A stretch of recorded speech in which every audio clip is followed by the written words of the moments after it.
क्यों राजी हो रहे हो? 15 मिनट का गैप ज्यादा मिल गया इसलिए।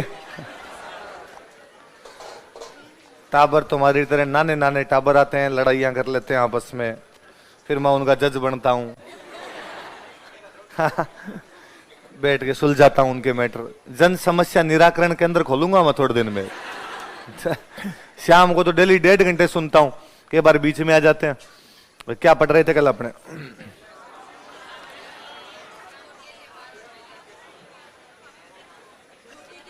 अच्छा, त्योहार शुरू करा दिए थे ना कल में।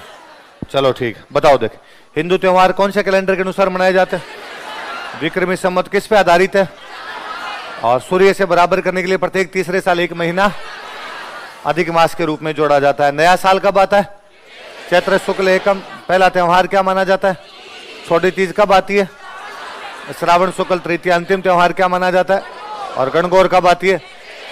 इसलिए एक मैंने लाइन लिखवाई थी, क्या थी? तीज त्योहारा ले डूबी गणगौर। और श्रावण की तृतीया क्या आती है? छोटी तीज, जो सबसे अच्छी काम मनाई जाती है। और जयपुर में किसके प्रेम का त्योहार है? पति पत्नी। यही बात कर रहे थे। मैं थोड़ी करवा चौथ की बातें बता रहा था आपको। लो, मैं एक चीज और बताता हूँ, इसी से आगे आपने जुड़ी भी, कि अपने आप करवा चौथ का जब आप व्रत देखते हो, त्योहार देखते हो, तो उसमें देखते हो कि भाई पति पत्नी को गिफ्ट देता है। पति पत्नी क्या देता है? पति पत्नी के प्रेम का त्योहार, दूर से गिफ्ट मिले। भाई बहन का त्योहार है तो बहन भाई को दे, पति पत्नी का है तो पति पत्नी को दे। अपने ये गिफ्ट भी तीज के होते हैं। गिफ्ट अपने भी दिए जाते हैं, पर वो गिफ्ट कब दिए जाते हैं? अपने उनको बोलते हैं सिंजारा। क्या बोलते हैं? अच्छा, वो क्या हुआ, अपने उस ग्रामीण फॉर्म में हो गया, इसलिए अपने गिफ्ट जैसा दिखता नहीं। अपने ये माना गया कि लड़की लड़के की सगाई हो गई आपस में। सगाई के बाद में हमने माना कि सगाई अपने आप में आधा विवाह है। सगाई हो गई, इसका मतलब इस लड़की का उस परिवार के साथ संबंध तो तय हो चुका है। तो सगाई के बाद में जब तीज आती है, तो उस तीज पे लड़की के लिए गिफ्ट भेजते हैं। उनको बोलते हैं कुंवारो सिंजारो। सिंजारा कौन सा है? कुंवार। भाई लड़की की शादी नहीं की अभी। उसके बाद शादी हो गई लड़की की। शादी हो गई तो बाद फिर कहा कि पहला सावन तो लड़की अपने ससुराल में नहीं रहेगी। कहाँ रहेगी? पीहर में। वो वापस पीहर गई हुई तीज पे, तो हमने वापस सिंजारे भेजे। तो कहा परनेड़ो सिंजारो। परनेड़ो, परनेड़ा मतलब शादी। तो शादी होने से पहले का सिंजारा, शादी होने के बाद। ये सिंजारे हमेशा तीज पे ही है, कभी चौथ पे नहीं है। ये सिंजारे कब भेजे जाते हैं? यदि अपना पति पत्नी के प्रेम का त्योहार चौथ होता तो हम सिंजारे कब भेजते? लेकिन हम तो सिंजारे कब भेज रहे हैं? इसका मतलब हमारे पति पत्नी के प्रेम का त्योहार कौन सा था? तो सिंजारे क्या होते हैं? ससुराल पक्ष से दिए जाने वाले गिफ्ट। अच्छा, हम इस मामले में थोड़ा और ब्रॉड माइंडेड थे, और हमने कहा कि नहीं, पति पत्नी को गिफ्ट नहीं दे रहा, ससुराल वाले दे रहे हैं अपनी बीननी को। और हमने कहा कि यार कोई रिलेशन केवल दो लोगों के बीच का थोड़ी है, ये रिलेशन तो पूरे परिवार के साथ है। इसलिए हम कहते हैं कि ससुराल से सिंजारे आए। हमने कभी नहीं कहा कि भाई पति ने भेज दी। सिंजारे कहां से? भाई सासरों सिंजारा आया, सासरों सिंजारा आया। तो ससुराल पक्ष से जो नवविवाहिता को उपहार भेजे जाते हैं, उसको क्या कहा जाता है? वो कब भेजे जाते हैं? देखो इसमें सिंजारा।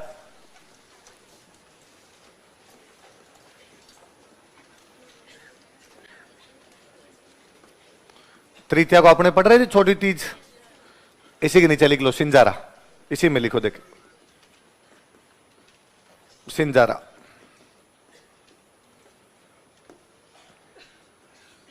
इसे में नीचे लिखो सिंजारा, लिख लो। नव विवाहिता को ससुराल पक्ष से उपहार भेजे जाते हैं। In laws sends gift to newly wedded bride. नव विवाहिता को ससुराल पक्ष से उपहार भेजे जाते हैं। In laws sends gift to newly wedded bride. नव विवाहिता को ससुराल से उपहार भेजे जाते हैं। In laws sends gift to newly wedded bride. नव विवाहिता को ससुराल से क्या भेजे जाते हैं? उपहार भेजे जाते हैं। उनको क्या कहते हैं? याद रहेगी बात है ना? कभी कोई प्री में पूछ ले सिंजारा क्या होता है? ग्रासिया महिला के नाक का एक आभूषण, बाड़मेर जिले के गांव का एक नाम, है ना? भील जनजाति द्वारा किया जाने वाला एक डांस, और तीज पर नव विवाहिता के लिए ससुराल पक्ष से आने वाले उपहार। तो क्या आंसर होगा? डी ऑप्शन हो जाएगा। अच्छा, अपने आप जब करवा चौथ का त्योहार देखते हो, आजकल अखबारों के अंदर, टीवी के अंदर करवा चौथ के त्योहार पे खूब लिखा आता है। तो करवा चौथ वाला त्योहार आता है तब अखबार भी अपने भरे आते हैं, किस रंग की पहने साड़ी, है ना? ये दो जो अखबार आते हैं आपके, एक तो बुधवार वाले जो अखबार, आज बुधवार है ना, हाँ, भास्कर में आता है मधुरिमा, और उधर आता है आपका परिवार। वो ऐसी फर्जी फर्जी बातें लिखते हैं, है ना? महिलाओं की कोई ढंग की बातें तो लिखते नहीं, वैसी बातें लिखते हैं। यदि आपकी हाइट है कम, तो कौन सा कलर आपकी हाइट को बढ़ा देगा? कलर कौन से हाइट को बढ़ा देता है? हाइट जितनी है उतनी रहनी है भाई साहब। इस रंग की साड़ी पहनेंगे तो आपकी हाइट हो जाएगी थोड़ी ज्यादा। तो वो जो फर्जी फर्जी वाले अखबार आते हैं, उन अखबारों के अंदर करवा चौथ पे खूब सारी चीजें आती है ऐसी कि भाई आपको कैसे कपड़े पहनने चाहिए, क्या करने चाहिए। तो मतलब सजने संवरने का त्योहार कौन सा है? करवा चौथ। अपने तो वो भी तीज था, इसलिए तीज पे ओढ़ते थे लहरिया। तीज पे क्या ओढ़ते? और लहरिया आपने कितना महंगा आता होगा कि हमने गीतों में गाया कि हमारा लहरिया 900 रुपया रोकड़ा सा। गीतों में गाया हमने, गीतों में गाई जा रही, इसका मतलब चीज की वैल्यू तो है। देखो महिलाएं लहरिया ओढ़नी ओढ़ती है, विमन वियर लहरिया ओढ़नी, महिलाएं लहरिया ओढ़नी ओढ़ती है, विमन वियर लहरिया ओढ़नी, महिलाएं लहरिया ओढ़नी ओढ़ती है। तो इस बार लड़कियों तीज पे सारे क्या पहन पहन क्या होगी पता चलना चाहिए। लड़को तुम भी कर लेना थोड़ा बहुत कुछ ना। लहरिया का छोटा मोटा कोई रुमाल उमाल तुम ही लहराते आना। संस्कृति को बचाने का कोई तरीका तो निकालो यार। भाई करवा चौथ को तो आजकल वैसे बना दिया कि करवा चौथ पे केवल पत्नी व्रत क्यों रखे, दोनों रखो। आजकल आदमी और भूखा मर रहा है इस चक्कर के अंदर। तो आपने या भूखे तो नहीं रहो क्या पता, पर कम से कम लहरिया तो ओढ़ ही लो अपने लहरिया, है ना। तो अब तो स्पष्ट हो रहा है आपके अपने पति पत्नी के प्रेम का त्योहार कौन सा है? हमारे पति पत्नी के प्रेम का त्योहार चौथ है। पर कई बार लोग कहते हैं कि फिल्में कैसे संस्कृति को खराब कर सकती है। ये रहा कि फिल्मों ने हमारी संस्कृति को इतना चेंज कर दिया कि हम भूल गए कि हमारी पति पत्नी के प्रेम का त्योहार करवा चौथ नहीं है। कौन सा है? मतलब फिल्में कितना चेंज करती है उसका मैं एक सिंपल सा एग्जांपल और दूं। आजकल अपने गांव गांव में शुक्रवार को संतोषी माता के व्रत होते हैं। मुझे सिंगल जगह बताया जाए कि राजस्थान में संतोषी माता है कहां? अपना संतोषी माता का लेना देना ही नहीं है। संतोषी माता 31 साल पहले की देवी है। दादी जी की उम्र की एक भी महिला संतोषी माता को जानती नहीं। गुजरात के एक देवी है संतोषी माता। 30-35 साल पहले गुजरात के किसी एक बाणिये ने संतोषी माता पे मूवी बनाई, जय संतोषी माँ। और जय संतोषी माँ आज दिन तक टीवी पर देखी गई सर्वाधिक बार देखी गई मूवी है, सूर्यवंशम से भी ज्यादा।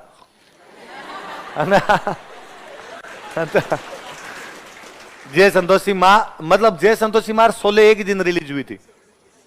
16 जो है तो 16 और जय संतोषी माँ एक दिन रिलीज है। जय संतोषी माँ सुपर डुपर हिट है 16 के साथ में भी। वो मूवी इतने हिट हुई कि घर घर में अपने संतोषी माँ की पूजा होने लगे। बाकी आप दादी जी की उम्र की किसी महिला से पूछ लो, उन्होंने कभी संतोषी माँ का नाम भी सुना ना, लेना देना नहीं। और मैं बताऊं वैष्णो माता, जम्मू वाले वैष्णो माता है, आप पूछिए दादी जी की उम्र किसी महिला से वैष्णो देवी का भी नाम सुना नहीं। अपने वैष्णो देवी का कोई लेना देना नहीं थी। अब ये गुलशन कुमार नाम करके एक सिंगर हुए, उन्होंने कैसेट बनाए, वो चूंकि पंजाबी थे, उन्होंने जब माता जी के भजन बनाए तो वो आप पंजाबी है तो वो तो अपनी देवी दिखाएंगे, पंजाबियों की देवी वैष्णो माता है। तो वो वहां पे पैदल जाते हुए यात्री, जोर जोर से नारे लगाते हुए यात्री, जोर से बोलो जय माता दी, आगे बढ़े जय, और जोर वैसे नारे उन्होंने वैसे नारे लगाए। तो धीरे धीरे धीरे धीरे हमने टीवी पे देखा, और टीवी पे देखी गई चीजें अट्रैक्ट ज्यादा करती है। पर्दा पर्दा अपने आप में एक माहौल रचता है, और वो माहौल ने हम सबको वैष्णो देवी की तरफ जाने के लिए उधर प्रोत्साहित कर दिया। अपने वैष्णो देवी से कोई यूं दुश्मनी नहीं है, सो सलाम महाराज निरोग रखे सबको। वैष्णो देवी भी उतनी अच्छी माता जी है अपने, पर अपनी पहले करणी माता है, जीण माता है, आई माता है, जमुआए माता है, शीला माता है, फिर वैष्णो देवी नंबर आता है।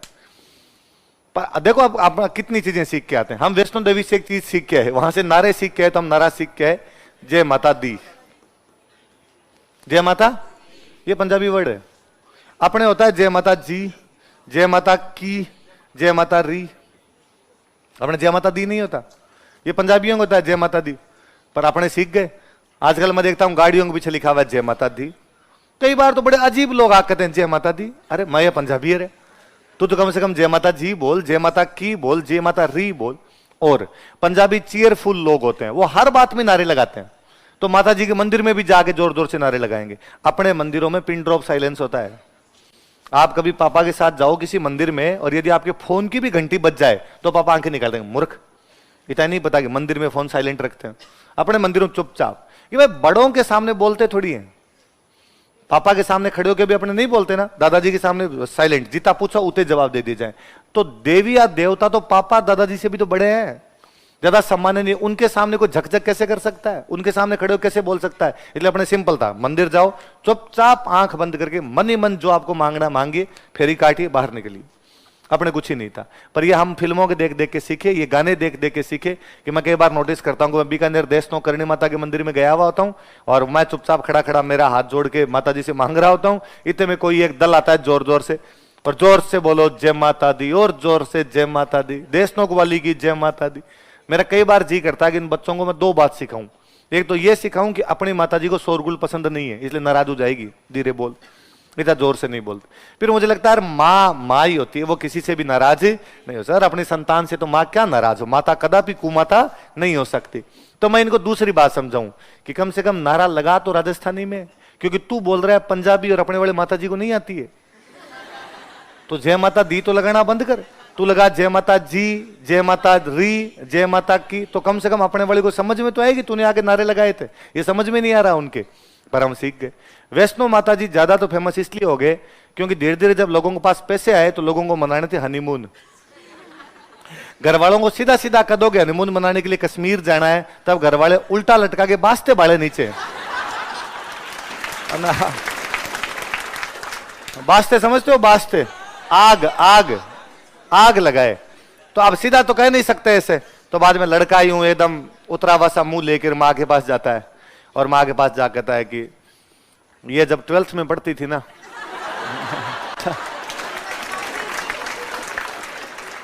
तब इसकी मम्मी ने वैष्णो माता की जात बोल दी थी। जात समझते हो, जात, ये देवी देवताओं को जो बोला उसको जात बोल। और अपनी मम्मियां इन फेरियों से, जात से इतनी डरती है, इतनी भयंकर डरती है। और अपने गांव में पंडित जी टाइप के, जो ओझा टाइप के, तांत्रिक टाइप के लोग डराते ही यही है कि आपकी फलानी जात नहीं बोली हुई इसलिए ये हो गया, फलानी मन्नत नहीं मांगी हुई इसलिए ये हो गया। तो मम्मी को जैसे ही कहते हैं भाई इसकी जात बोली हुई है, 12th में पढ़ती थी, तभी इसके घर वालों ने बोल दी थी कि जोड़े से लगानी है। तो मम्मी कहती भाई रे निरोगा रो, जाओ जाओ, दोनों सागे सागे जाके आओ, दोनों करके आओ। किसको जाना वैष्णो माता।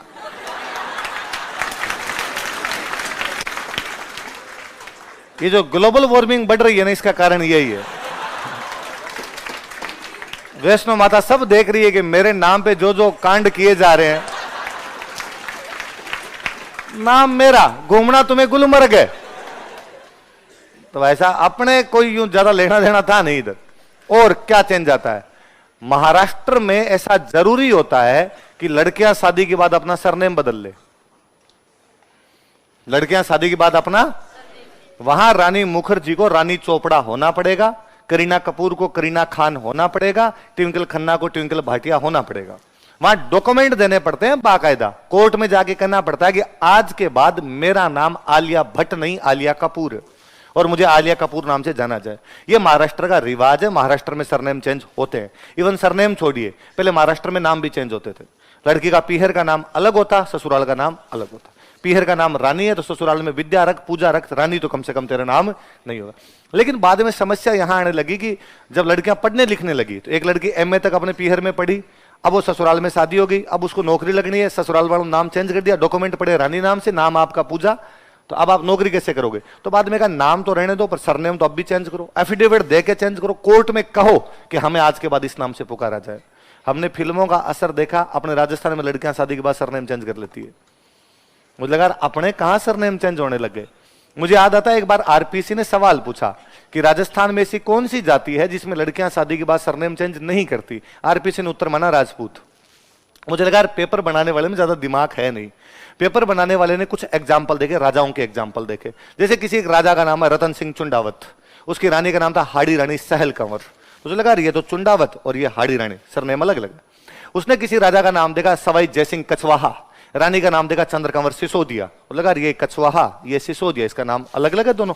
और उसे लगा कि यार राजपूतों के अंदर शादी के बाद सरनेम चेंज ऐसा किसी के अंदर नहीं होता। और यदि आपको विश्वास नहीं है तो अपने दादी जी की उम्र की जो महिलाएं घर में बैठी उनसे जाके पूछना कि आपका गोत्र क्या है। वो आज भी आप वाला नहीं बताएगी, अपने पीहर वाला लेके बैठी है, वो अपने पीहर वाला बताएगी। आप ज्यादा उनको कह दो कि नहीं नहीं अपना तो ये है ना, तो डोगरी कह देगी ओ थारो है मारो ने।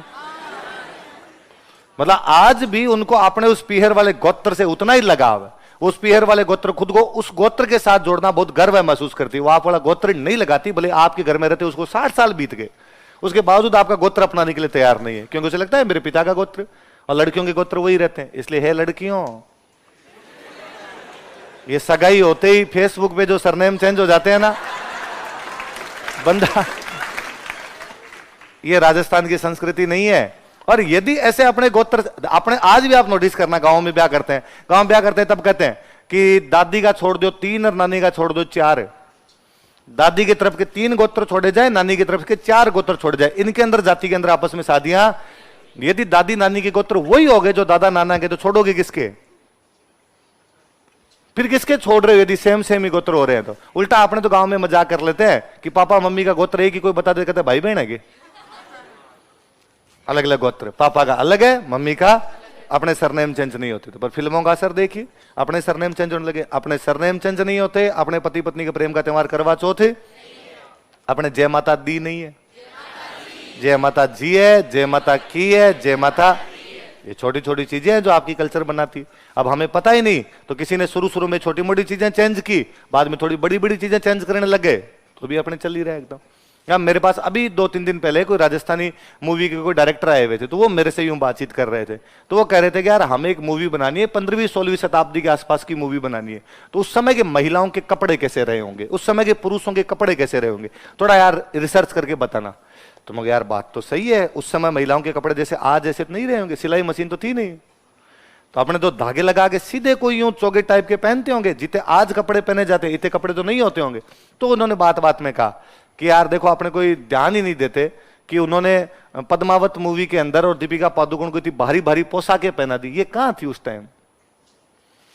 ऐसे कपड़े तो होते, ये कपड़े तो सिलाई से बनते हैं भाई साहब। सिलाई मशीन तो आई है आपकी 150-200 साल पहले, तो पहले इस प्रकार के कपड़े तो होते ही नहीं थे।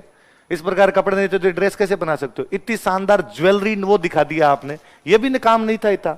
सीधे बाटे लाजवर्द मणके थे, सीधे बाटे पहन रहे थे पहले वाले लोग। तो हम इन पे ध्यान ही नहीं दे पाए, इसलिए लोग धीरे धीरे उड़ा गए, आपको अपने कल्चर का पता नहीं चला। तीज केवल पति पत्नी के प्रेम का त्योहार नहीं, तीज आती है सावन में। अपने ले दे के हरियाली होती है तो कब होती है? सावन में। इसलिए प्रकृति खिलती है, इसलिए हमारे प्रकृति प्रेम का त्योहार है। किसका त्योहार है? देखो, यह प्रकृति प्रेम का त्योहार भी है। It is also festival of love with nature. यह प्रकृति प्रेम का त्योहार भी है। It is also festival of love with nature. मुझे और हमेशा लगता है कि यार अपने डोकरे कितने इंटेलिजेंट थे कि अपने डोकरों ने गीतों में गाया कि बना रे बागाम झूला गाल्या। बाघ थे ही नहीं, बाघ कहां थे भाई? अपने पश्चिमी राजस्थान में झूले डालते हैं, तीज पे झूले डालते हैं। किसके डालते हैं? खेजड़ी, बोरड़ी, बावड़िए, पीपल, नीम, इनके डालते हैं। बाघ कहां है? और मुझे लगता है अपना ही कोई गीत सुने कि बना रे बागाम झूला गाल्या, और फिर साउथ इंडिया लगेगा oh know how many gardens. Rajasthan वालों को पता नहीं कितने गार्डन होते होंगे, तो वो बापड़ा यहां आ जाए तो उसका दिमाग खराब हो जाए कि दूर दूर तक ना बंदा ना बंदे दी जात, गार्डन कहां पड़े थे। और वाकई उन लोगों को लगता है, इसलिए आपकी मूवी आई थी पुष्पा। पुष्पा मूवी के अंदर लास्ट में जो पुष्पा है उस एसपी को नंगा करता है ना? दोनों दारू पी रहे होते हैं, पास में मोबाइल में गाना बज रहा है, मोबाइल में ये गाना बज रहा है, बन्ना रे बागाम झूला गल्या। इसे मतलब साउथ वालों को सच में ही लगता है कि इनके बाघ बहुत ज्यादा है, और उनको राजस्थान वालों का फेवरेट गीत है, इसलिए उन्होंने वही गीत चला रखा है वहां पे, बाघ अपने। पर इस बात को यही दबा दो, आगे नहीं बतानी। कहना है भाई खूब सारे हमारे प्रकृति प्रेम का त्योहार। अगला त्योहार लिखो। तीज के बाद लिखो पूर्णिमा।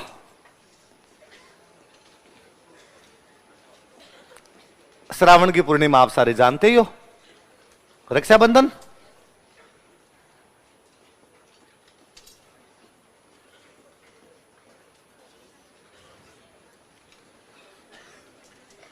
हाँ पूर्णिमा मुझे तो जहां तक पता है शुक्ल पक्ष में आएगी। पूर्णिमा तो उस पक्ष में आ भी नहीं सकती। कृष्ण पक्ष में चांद कैसे उगाएंगे? अल्लाह रहम करे टावरों पे। क्या क्या सिखाना पड़ता है मेरे को। तो मेरे को एक्स्ट्रा फीस दिया करो थोड़ी, कि मैं तुम्हें कैसी कैसी बातें सिखाता हूं कि कृष्ण पक्ष में क्या आएगा और शुक्ल में क्या आएगा। तो कौन सा आता है आपके? रक्षा। ये भी देखो आप, रक्षाबंधन हिंदी का शब्द है। रक्षाबंधन किसका शब्द है? आपकी भाषा का शब्द है राखड़ी पूनम। राखड़ी पूनम, रख पुन्यू, राखी पूनम। आप नोटिस करना, अपने सारे त्योहार आप जैसे बोलोगे आपको तिथि पता चल जाएगी। छोटी तीज तृतीया, उब छठ छठ, गोगा नवमी नवम्यू, देवउठनी 11, सारे आवड़ा नवम्यू, एक एक पता चलेगा आपको, कुछ भी बोला जाए आप। बाबरी बीज, बीज मतलब 2, मतलब किसकी बात करें? द्वितीया। गणेश चौथ, ऋषि पंचमी, राधा आठम, कृष्ण जन्माष्टमी, अष्टमी है ना, और धनतेरस, रूप 14। एक एक का पता चल रहा है ना। हिंदी में नहीं चलता, रक्षाबंधन में कुछ नहीं पता चल रहा। आपकी भाषा मर गई। अब रक्षाबंधन कहते किसी बच्चे को थोड़ी पता चले पूर्णिमा को आती है। मैं राखड़ी पूनम बोलूं तो इतना तो पता चलता है पूर्णिमा को आती है। अब केवल महीना पता करना है कि भाई महीना कौन सा होता है, श्रावण याद करना है। यहां बच्चे को दोनों याद करने पड़ते हैं कि रक्षाबंधन पूर्णिमा को आती है और रक्षाबंधन कौन से महीने में आती है। जब भाषाएं मरती है तो बहुत कुछ मारती है अंदर का। रक्षाबंधन का सवाल कोई नहीं पूछे, हम सब जानते हैं। रक्षाबंधन को एक नाम से और जानते हैं, नारियल पूर्णिमा। क्या कहते हैं? लिख लो, नारियल पूर्णिमा। आज भी घरों में नोटिस करना कि जब बहनें राखियां बांधती है तो हाथ में नारियल देती है। इंग्लिश वाले नारियल पूर्णिमा लिखना रहे, कोकोनट फुल मून मत कर लेना। कई बार अंग्रेजी के चक्कर में अपने कोकोनट फुल मून कर जाएं। नारियल पूर्णिमा। इस दिन श्रवण कुमार की पूजा की जाती है। किसकी पूजा करते हैं? आप लिखो, फिर मैं समझा देता हूं। इस दिन श्रवण कुमार की पूजा की जाती है।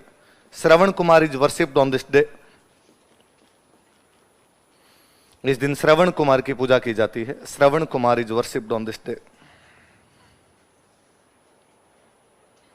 इस दिन श्रवण कुमार की पूजा की जाती है। Shravan Kumar is worshipped on this day. किसकी पूजा की जाती है? जानते होंगे आप सारे। श्रवण कुमार एक लड़का है जिसके माता पिता दोनों अंधे हैं। वो अपने अंधे माता पिता को तीर्थ यात्रा करवाने के लिए अपने कंधे पर एक कावड़ लटकाता है और उन दोनों को तीर्थ यात्रा कराने के लिए निकलता है। और धीरे धीरे वो तीर्थ यात्रा कराता कराता अयोध्या पहुंचता है। कहां पहुंचता है? और अयोध्या के पास में सरयू नदी बहती है। और सरयू नदी के पास में एक बार रात को रुका हुआ है। अयोध्या के महाराज है दशरथ। अयोध्या के महाराज कौन है? राजा भगवान श्री राम के पिता महाराज दशरथ। और महाराज दशरथ के पास में एक अद्वितीय योग्यता थी कि वो शब्द भेदी बाण चला दिया करते। क्या चला दिया करते? शब्द, आवाज के ऊपर तीर चला दिया करते। महाराज दशरथ अक्सर रात को सरयू नदी के पास में एक मचान पर जाकर बैठते। सरयू नदी में जब भी जंगल का कोई जानवर रात्रि में पानी पीने के लिए आता और जैसे पानी में अपना मुंह डालता, छपाक की आवाज आती, महाराज दशरथ वहां पर बैठ के तीर चला के उसको शिकार कर लिया करते। लेकिन उस बार भाग्य को कुछ और ही मंजूर था। श्रवण कुमार के अंधे माता पिता को प्यास लगी, वो उनके लिए पानी लेने के लिए आया। जैसे उसने अपना बर्तन डाला, छपाक की आवाज आई, महाराज दशरथ ने तीर चलाया। लेकिन तीर लगते ही श्रवण कुमार चीखा, चिल्लाया और महाराज दशरथ को लगा कि अन्याय तो कर दिया आज। भागकर आए, युवक तड़प रहा था, पूछा कौन हो तुम? युवक ने कहा कि अब छोड़िए, कौन हूं कौन नहीं, मेरे अंधे माता पिता बैठे बैठे वेट कर रहे होंगे। हे महाराज दशरथ, प्लीज कम से कम उनको पानी तो पिलाई देना। और महाराज दशरथ पानी लेके उनके पास गए, कई देर तक खड़े रहे, बोले नहीं। अंधे माता पिता भी पदचाप को सुनकर ये समझ तो पा रहे थे कि हमारा बेटा तो नहीं है। उनको समझ में आ रहा था कि यार पैरों की आहट हमारे बेटे की नहीं है। उन्होंने फाइनली पूछा कौन हो तुम, हमारा बेटा कहाँ रह गया, क्या हुआ, तुम बोलते क्यों नहीं? महाराज दशरथ ने उनको कहा कि गलती भी मुझसे, मेरे तीर से आपके बेटे की मृत्यु हो गई है, लेकिन मैं इसका प्रायश्चित करना चाहता हूँ, कन्फेंस करना चाहता हूँ, मैं आपको अपने पास ले जाना चाहता हूँ, मैं तीर्थ यात्रा करवाना चाहता हूँ, मैं आपकी सेवा करना चाहता हूँ। और उन दोनों अंधे माता पिता ने रोते रोते कहा कि हे महाराज दशरथ, अब तुम क्या कन्फेंस करोगे? जब बेटा ही मर गया तो हमें भी अब जीने का कोई भी इच्छा नहीं है। हम दोनों भी मर रहे हैं आज, लेकिन हम तुम्हें श्राप देते हैं कि जिस प्रकार आज हम मर रहे हैं, एक दिन तू इसी प्रकार अपने पुत्र वियोग में तड़प तड़प के मर जाएगा। समय का फेर घुमा। महारानी कैकेयी को दिए गए 2 वरदानों के कारण भगवान श्री राम को 14 वर्ष का वनवास मिला और भरत को रास्ते लग दिया गया। भगवान श्री राम के वनवास जाते महाराज दशरथ उसी प्रकार तड़प तड़प के मरे थे जैसे श्रवण कुमार के अंधे माता पिता। उस श्रवण कुमार की मृत्यु इसी दिन हुई थी, इसलिए पूजा किसकी करते हैं? आगे बात समझे? तो श्रवण कुमार की पूजा कब की जाती है? श्रावण की पूर्णिमा। श्रावण की पूर्णिमा याद रह जाएगा। तो ये दो शुक्ल पक्ष हो गया, पूर्णिमा तो शुक्ल पक्ष क्या हो जाता है? समाप्त। तो शुक्ल पक्ष में 2 त्योहार है, एक तो अपनी छोटी तीज, एक अपनी रक्षाबंधन। रक्षाबंधन को नारियल पूर्णिमा भी कहते हैं। इस दिन किसकी पूजा की जाती है? कृष्ण पक्ष खाली रखो, बाद में पढ़ेंगे। श्रावण के बाद अगला महीना कौन सा आता है? भाद्रपद। लिखो भाद्रपद।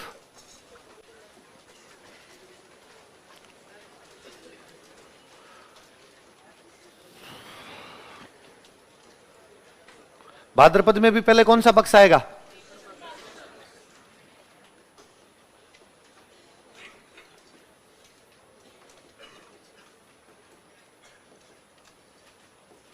पहले कृष्ण पक्ष के लिखते हैं ना, शुक्ल पक्ष के बाद में लिख लेंगे उधर। पहले कृष्ण पक्ष है तो कृष्ण पक्ष के त्योहार लिखते हैं। हिंदुओं के सबसे अधिक त्योहार यदि किसी महीने में आते हैं तो वो महीना है भादवा। वो महीना कौन सा है?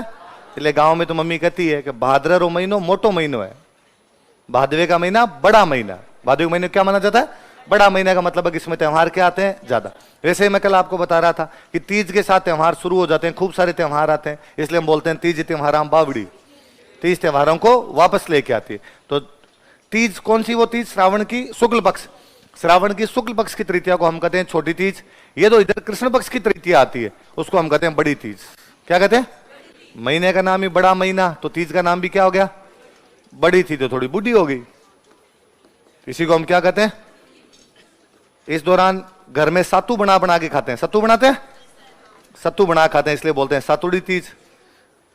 भादवे के महीने में बादल एकदम काले काले बादल होते हैं, इसलिए हो गई कजली तीज।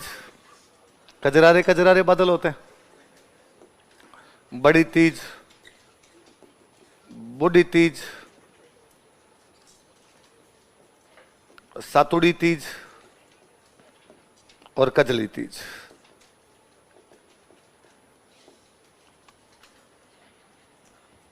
कौन कौन से बताओ? देखिए, बड़ी तीज, बूढ़ी तीज, कजली तीज और सातुड़ी। तो श्रावण की शुक्ल पक्ष की तृतीया को तो बोलते हैं छोटी तीज, भादवे की कृष्ण पक्ष की तृतीया को क्या बोलते हैं? बड़ी। 15 दिन का गैप है दोनों। 15 दिन का आ गया, एक पक्ष से अगला पक्ष 15 दिन का गैप रखता है। छोटी तीज सबसे अच्छी कहां की है? जयपुर का हम पढ़ रहे थे। बड़ी तीज सबसे अच्छी है बूंदी। कहां की फेमस है? लिख लो, बूंदी की बड़ी तीज प्रसिद्ध है। बड़ी Teej of Bundi is famous. Bundi की बड़ी तीज प्रसिद्ध है। बड़ी Teej of Bundi is famous. Bundi की बड़ी तीज प्रसिद्ध है। बड़ी Teej of Bundi is famous. Bundi क्या फेमस है? बड़ी तीज। ऐसा कहते हैं कि पहले बूंदी में भी छोटी तीज ही मनाया करते थे। कल मैं बता रहा था तीज का मतलब पार्वती माता। कल मैं ये भी बता रहा था कि तीज और गणगौर की सवारियां लास्ट में तालाब के अंदर बहा के आते हैं। तो बूंदी के अंदर छोटी तीज की सवारी निकाली। राजा महाराजाओं का टाइम था, तो सवारी कहां से निकलेगी? राजा के घर से। तो राजकुमार साथ में गया। राजकुमार जब वो तालाब के अंदर बाहर रहा था तीज माता को, तो उसका पैर फिसल गया और उसकी डूबने से मृत्यु हो गई। हम गांव में आज दिन तक मानते हैं कि यदि किसी त्योहार के दिन किसी की मृत्यु हो जाए तो वो त्योहार हम मनाते जब तक उस त्योहार के दिन किसी का जन्म ना हो। जन्म भले गाय के बच्चे का हो जाए, घर में भले बकरी का ही बच्चा आ गया, तो भी हम मानते हैं अब हम त्योहार मना लेंगे। पर जब तक कोई नया उत्पत्ति ना हो, नया जन्म नहीं हो, तब तक हम उस त्योहार को मनाते। तो बूंदी वालों को नया जन्म हुआ नहीं, इसलिए छोटी तीज मनानी तो हो गई बंद। तो अब तीज तो बड़ा त्योहार था, क्या मनाए? तो बूंदी वालों ने क्या मनानी शुरू कर दी? आगे बात समझे? तो जयपुर में कौन सी तीज फेमस? छोटी। और बूंदी में कौन सी तीज? बड़ी तीज की। और क्या क्या नाम है? बड़ी तीज, बूढ़ी तीज, सातुड़ी। सातू बना बना खाते हैं तो क्या हो गई? सातुड़ी तीज। और बादल एकदम काले काले घनघोर काले होते हैं, इसलिए क्या होगी? इसके बाद लिखो छठ। आप हिंदी में षष्ठी लिख सकते हैं इसको, पर षष्ठी से फील ही नहीं आता कि अपना है क्या। छठ कहते यूं फील आता है यहां। छठ सिंपल, छठा दिन, 6th डे इंग्लिश में चाहो तो आप लिखो। इसको बोलते हैं ऊब छठ। क्या बोलते हैं? या इसी को बोलते हैं हड़ छठ। भगवान कृष्ण के एक बड़े भैया थे बलराम जी। कौन थे? बलराम जी की जयंती होती है ये। और बलराम जी का प्रिय हथियार था हल, इसलिए इसको हल छठ कहते हैं।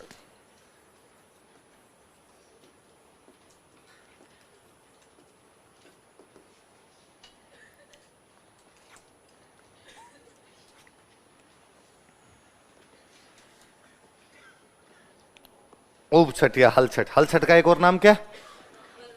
बलराम जी थे। मारवाड़ी भाषा में, राजस्थानी भाषा में उबो रणो मतलब खड़े होना। उबो रणो मतलब खड़े रहना। कि मैं आपको हिंदी में कहूं किसी को, मैं बोलूंगा खड़े हो जाओ, खड़े। मैं इंग्लिश में कहूंगा स्टैंड अप। मैं ये राजस्थानी पढ़ा रहा हूं तो उबो, खड़ा हो जाता। उबा रहना मतलब क्या है? आप सारे बैठे और मैं उबो, मैं इस समय क्या हूं? खड़ा हूं। तो वो छठ जब लड़कियां खड़े खड़े व्रत करती है, इसलिए नाम क्या पड़ गया? सुबह खड़ी होती है, शाम तक चांद को देखने के बाद खाना खा के बैठती है, पूरे दिन खड़ी रहती है, तब जाके क्या बोलते हैं इसको? अच्छा, शाम को खड़ी होती है क्या? अच्छा, सूर्यास्त का। तो सुनो सुनो मेरी बात सुनो। ये तो लड़कियों के जितने व्रत होते हैं उनमें लड़कियों का एक ही टारगेट है, अच्छे पति की कामना के लिए। लड़कियां अपने टारगेट से भटकती, सेम टारगेट पे चल रही है। तो पहले था तो ये कि भाई सूर्योदय से लेके चंद्रोदय तक खड़े रहो। कब से कब तक? सूर्योदय से लेके चंद्रोदय। फिर भी लड़कियों को लगा इतनी देर तो आज खड़ा हुआ जाए, निकल खड़ा हुआ जाए। ये लड़कियों ने चीटिंग करनी शुरू की और उन्होंने कहा आपने सूर्यास्त से लेके और चंद्रोदय तक खड़े हो जाएंगे। और सूर्यास्त लगभग 6 साढ़े 6 तो होता ही है और चांद 9-1 बजे तो उग ही जाता है।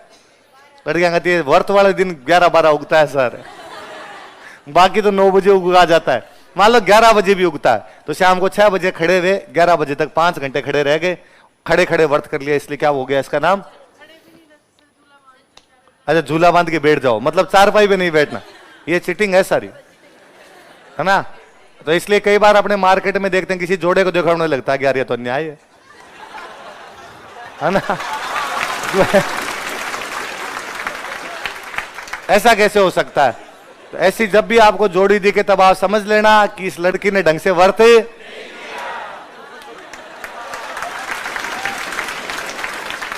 ऐसा यूं छठ माता को हल्के में लिया क्या आपने? छठ माता देख रही है कि पूरे खड़े रह के व्रत किया तब तो अच्छा पति मिले और खड़े रह के नहीं किया तो अच्छा पति। पर लड़कियों तुम्हें लगता नहीं होता क्या है, प्रयोग क्यों किए जाते हैं? ताकि सच पता लग सके। पर इतने साल के प्रयोग के बाद लड़कियों को यह तो समझ में आ जाना चाहिए कि खड़े रहने से कोई असर तो पड़ता, मिलने तो वो कि वो भौमी है।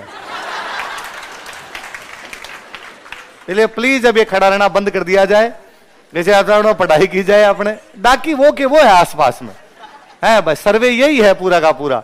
इसलिए अब ये समझ में आ गया इतने सालों के बाद कि छठ माता हेल्प करना अब बंद कर चुकी है, इसलिए अब उप छठ का व्रत नहीं किया जाना चाहिए, खड़े तो नहीं रहना चाहिए। पर लड़के कहते नहीं सर होना चाहिए थोड़ा। अगला अष्टमी,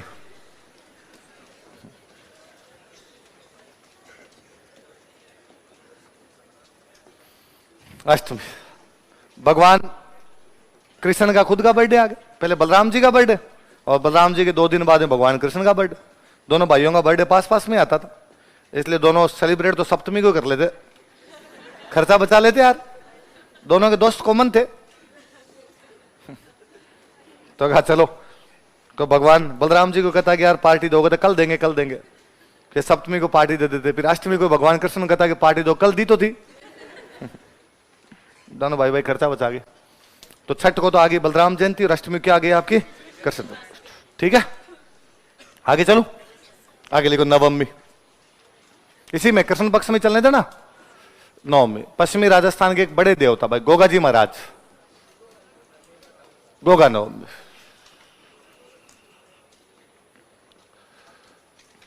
कौन सी नवमी आती है? गोगा नवमी आती है। अपने को नहीं लगता गोगा नवमी इतना बड़ा त्योहार, गांव के अंदर गोगा वास्तव में बहुत बड़ा त्योहार होता है। अभी हम बात कर रहे थे कि भाई लड़कियां पहले सावन के अंदर अपने पीहर चली जाती है। तो सावन कब खत्म हो गया? पूर्णिमा, रक्षाबंधन के बाद सावन तो समाप्त हो गया। इसका मतलब जैसे भादवा लगा लड़कियों कहां चले जाना चाहिए? अपने ससुराल, पर नहीं जाती, गोगे के बाद जाती है। इसलिए गांव में अक्सर यूं बात आपको सुनते हुए मिल जाएगा कि कोई बाई आई हुई है पीहर और बाद में कहे लो भाई बाई कब जाएगी? कि गोगा पछे कब जाएगी? कि गोगे के बाद जाएगी। मतलब रक्षाबंधन के भी 9 दिन तक और रहेगी, उसके बाद जाएगी। गोगा बड़ा त्योहार है। रक्षाबंधन पे राखियां बांधते हैं, गोगे को राखियां खोलते हैं। गोगे के दिन राखियां खोलते हैं और गोगे को अपने तो राखियां खोलते हैं, किसान हल के बांधता है। किसके बांधता है? किसके राखी बंध जाती है? कब बांधी जाती है? गोगा नवमी। कब बंध जाती है गोगा? इसलिए 9 गांठ लगाते हैं। राखी कितने गांठ लगाते हैं? तो किसान किसके राखी बांधता है? कितने गांठ वाली? देखो किसान हल के 9 गांठ वाली राखी बांधता है। Farmers tie rakhi to plug with 9 knot. किसान हल को 9 गांठ वाली राखी बांधता है। Farmers tie rakhi to plug with 9 knot, with plug with 9 knot. किसान हल को 9 गांठ वाली राखी बांधता है।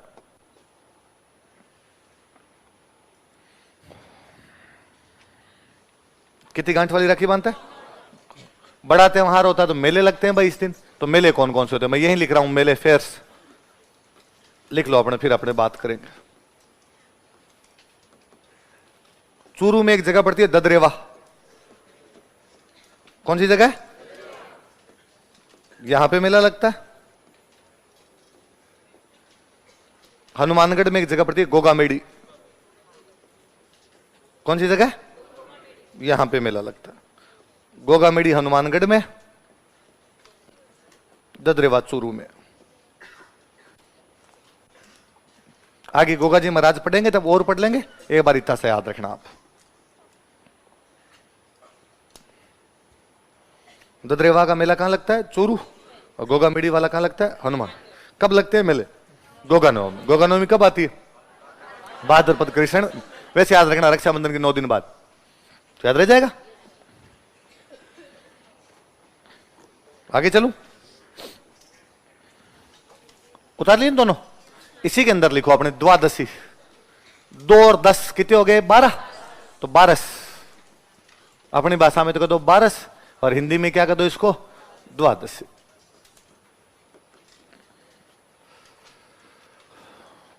ये हो गई आपकी 12।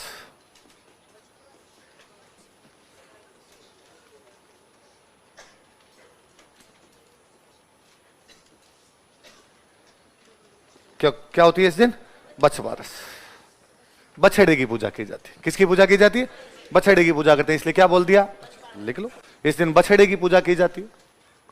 काफ is worshipped on this day.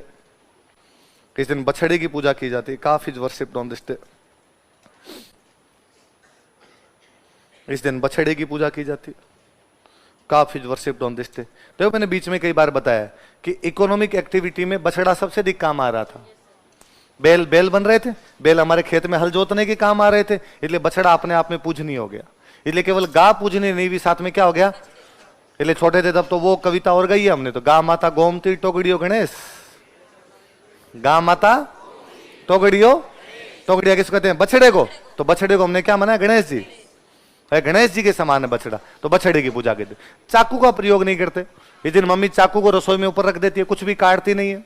कोई टमाटर वमाटर मिर्चें सब्जी में कुछ नहीं डाली जाएगी। लिखो, इस दिन चाकू का प्रयोग नहीं किया जाता है। Knife is not used on this day. इस दिन चाकू का प्रयोग नहीं किया जाता है। Knife is not used on this day. इस दिन चाकू का प्रयोग नहीं किया जाता है। Knife is not used on this day.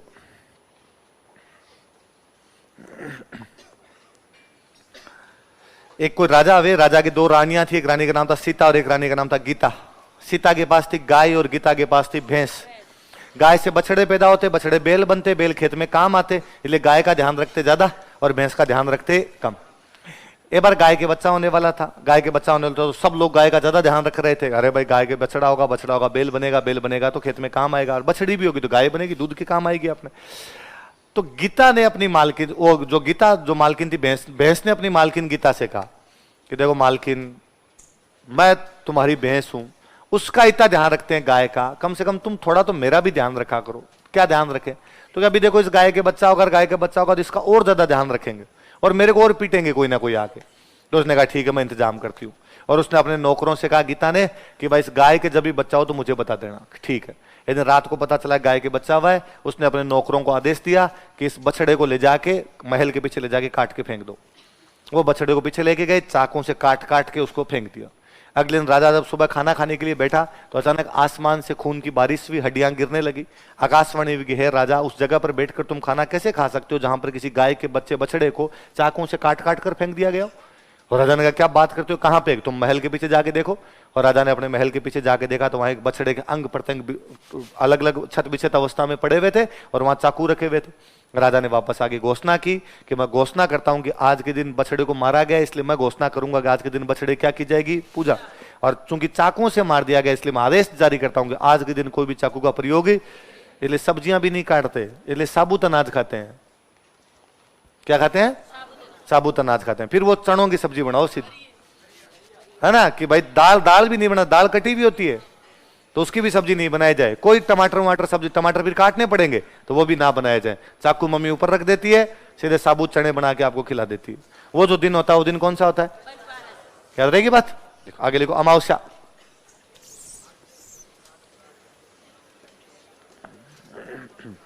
English में अमावस्या भी लिख लो, न्यू मून बोलते हैं वैसे, तो आप न्यू मून लिख लो। बोलो सती माताओं की पूजा करते हैं इसलिए आगे सती अमावस्या। सती माता हमारे जो भी हुए उनकी पूजा होती।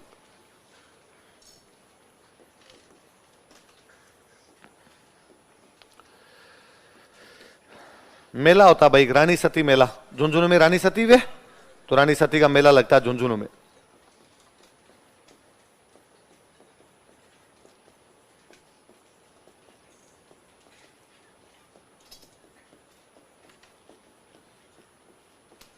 रानी सती फेर,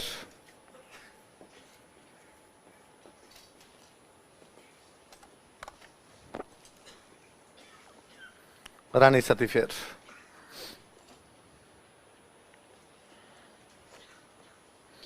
रानी सती फेर कहां पर होता है? कब होता है रानी सती फेर? सती अमावस्या। कब होता है? सती अमावस्या कब आती है? भाद्रपद की जो अमावस्या होती है उसको क्या बोलते हैं? सती अमावस्या। आ गई तो ये पक्ष समाप्त हो गया। और देखना आप एक चीज नोटिस करना, देखो इस पक्ष के जो भी त्योहार है वो 3 का पहाड़ा है।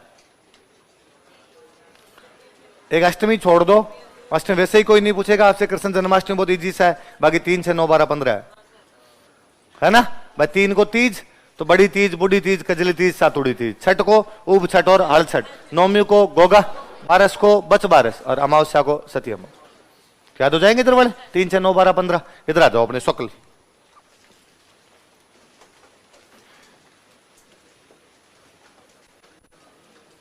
ब्राइट फोर्टनाइट,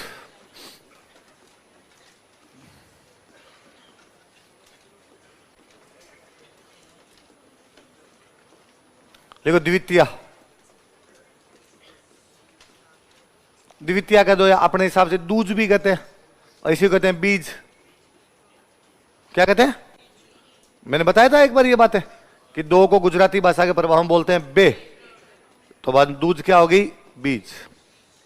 पश्चिमी राजस्थान के एक और बड़े लोक देवता अपने रामदेव जी महाराज, तो ये रामदेव जी महाराज की जयंती होती है, तो रामदेव जयंती। कौन सी जयंती होती है? रामदेव जी पश्चिमी राजस्थान के लोक देवता है। ये पेट अंदर बाहर करने वाले बाबा रामदेव नहीं। कईयों को लगता है ओ नो जयंती मनाने लग गए क्या इनकी। तो रामदेव जयंती कह दो या कहते, इसी कहते बाबरी बीज। क्या कहते हैं? बीज का मतलब तो दूज हो गया। बाबा मतलब बाबा रामदेव, रा रे री मतलब काके की, तो बाबरी बीज मतलब बाबे की बीज, बीज का मतलब दूज। तो भले रामदेव जयंती बोलो या क्या बोलो, इसको बाबरी बीज। कोई पूछे बाबरी बीज कब आती है, तो भाद्रपद की द्वितीया को, शुक्ल पक्ष की। कोई पूछे रामदेव जयंती कब आती है, तो भी यही आती है। याद रहेगा। मेला लगता है भाई बहुत बड़ा, जैसलमेर में एक जगह पड़ती है रूणीचा। कौन सी जगह? या इसी को बोलते हैं आजकल रामदेवरा। क्या बोलते हैं? कहां पर है रूणीचा या रामदेवरा? जैसे रामदेव जी का मंदिर बना इसलिए क्या हो गया नाम? रामदेवरा। रूणीचा या रामदेवरा में मेला लगता है।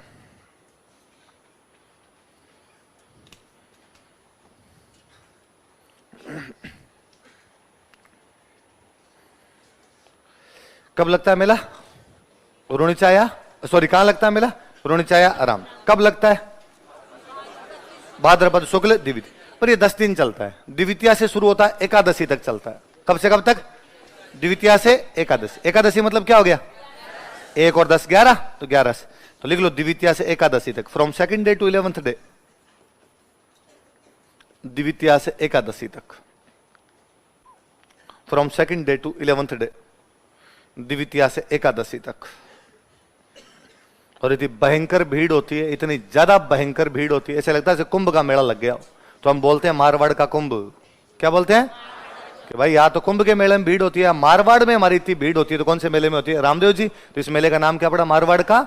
जैसे हम कल उसको कर रहे थे आदिवासियों का कुंभ, वैसे मारवाड़ का कुंभ यदि कोई मेला है तो वो मेला कौन सा है? रूणीचा। लिख लो, इस मेले को मारवाड़ का कुंभ कहा जाता है। This fair is called as Kumbh of Marwar. इस मेले को मारवाड़ का कुंभ कहा जाता है। This fair is called as Kumbh of Marwar. इस मेले को मारवाड़ का कुंभ कहा जाता है। This fair is called as Kumbh of Marwar. मेले क्या कहा जाता है मारवाड़ का? वापस बताओ। भाद्रपद शुक्ल द्वितीया को क्या आता है? रामदेव। द्वितीया को दूज कहते हैं, दूज को हम क्या कहते हैं? बीज। 2 को गुजराती भाषा में बोलते हैं बे।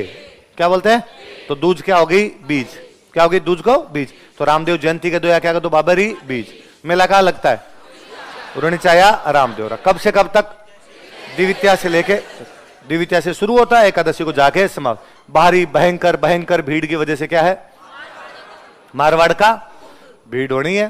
पूरा का पूरा मारवाड़ धोख लगाने आता है, पूरा का पूरा गुजरात आता है, पूरा का पूरा मारवाड़ आता है, पूरा का पूरा। इसलिए बचपन में गाया करते थे, थाने तो ध्यावे आखो मारवाड़ जी, आखो गुजरात जी। थाने तो ध्यावे, ध्याने का मतलब पूजा करना, ध्याने का मतलब आपकी तो पूजा करता है। आखो मारवाड़ जी, आखो गुजरात जी। आखा मतलब होता है पूरा। आखा मतलब, आखे का मतलब क्या होता है?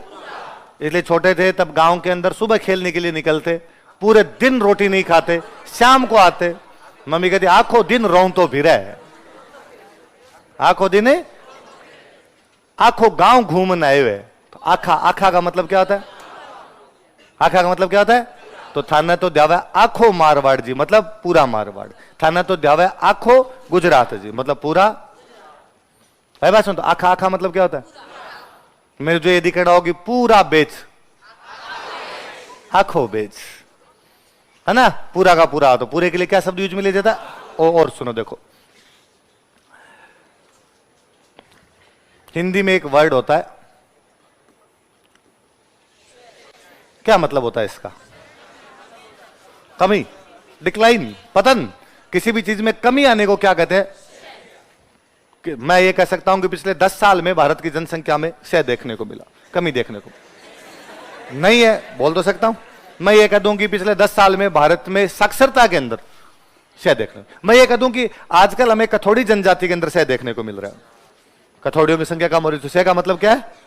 मैं ये कह दूं कि आजकल यार अब मार्च के अंदर आपके एग्जाम शुरू हो जाएंगे, और एग्जाम शुरू हुए तो आजकल स्टूडेंट की संख्या के अंदर क्लास में क्या देखने को मिल रहा है? तो क्षय का मतलब क्या होता है? इसलिए बाकायदा आपने तो एक रोग होता है, क्या होता है? शरीर पतला पड़ने लग जाता है। शरीर क्या पड़ने लग जाता है? सर आप मोटे थे, टीबी हो गई तो आप क्या होने लग जाओगे? कमजोर। इसलिए हमने उस रोग का हिंदी में नाम क्या दे रखा है? इंग्लिश में तो ट्यूबरक्लोसिस बैक्टीरिया है, पर हमने उसका हिंदी में नाम क्या दिया? इसलिए आज भी आप गांव जाओ और यदि ज्यादा पतले जो गांव का टिब्बी होगी, गे टिब्बी हो रखी है तरी, वो बोलते इंग्लिश वाला है पर वास्तव में कमी के लिए। तो कमी के लिए क्या वर्ड यूज में लिया जाता है? अच्छा, किसी भी वर्ड के आगे आप ए लगा दो तो उल्टा अर्थ देता है। वो क्या देता है? तो क्षय का मतलब कमी, इसका मतलब अक्षय का मतलब पूरा। अक्षय का मतलब, अक्षय का मतलब पूरा। तो अक्षय का मतलब क्या होता है? पूर्ण। अक्षय का मतलब क्या होता है? इस अक्षय का अपना जो वर्ड है वो है आखो। इस अक्षय से जो अपने बना वो क्या था? इसलिए हिंदी में नाम होता किसी का अक्षय राज, अपने नाम होता अक्षय राज। अपने नाम क्या होता? इसलिए हिंदी में होती है अक्षय तृतीया, अपने बोलते हैं आखा तीज। तृतीया तो हो गई तीज, और अक्षय को क्या कह दिया हमने? आखा। हिंदी में नाम होता था अक्षय सिंह, अपने नाम होता अक्षय सिंह। अपना नाम क्या होता था? तो आखो, आखो का मतलब क्या होता है? और सुनो देखो, तो क्षय का मतलब क्या होता है? कमी। तो जिस चीज में कमी हो गई, क्षय एक वर्ब है, क्रिया है, कमी होना क्या कहलाता है? तो जिसमें कमी हो चुकी है, जिसमें कमी, क्षय एक क्रिया है, कमी होने को क्या बोलते हैं? क्षय। जिसमें कमी हो चुकी है उस नाउन को क्या कहेंगे? शत। शत का मतलब इसके अंदर क्या आ चुकी है? कमी। तो यदि इसके आगे ए जोड़ दो क्या हो जाएगा? पूर्ण। जिसमें किसी प्रकार की कमी, तो वो जो नाउन होगी उसको हम क्या बोलेंगे? अक्षत। चावल को बोलते हैं, किसको बोलते हैं? क्योंकि चावल में बीमारियां नहीं लगती। कितने टाइम तक उसको रख दिया जाए उसके अंदर बीमारियां, इसलिए जब भी घर पे मेहमान आता तो तिलक के साथ में चावल लगाते हैं। हम वास्तव में यह कहना चाहते हैं कि जिस प्रकार चावल में बीमारियां नहीं लगती, उसी प्रकार हमारे मेहमान की किसी भी प्रकार की बीमारी ना लगे, हमारा मेहमान हमेशा निरोगा रहे। वरना कभी सोचने वाली बात थी कि अपने पश्चिमी राजस्थान में चावल होता भी नहीं था, फिर हमने तिलक पे चावल क्यों लगाए? बाजरी चेप देते।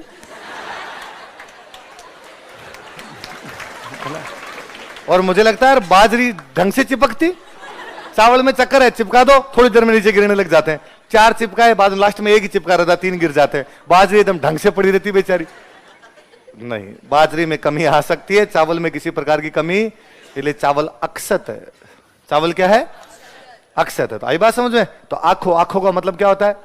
पूरा। आखो का मतलब, तो जिस देवता को आखा मारवाड़ पूजे, जिस देवता को आखा गुजरात पूजे, उसकी भीड़ कम होगी कि ज्यादा?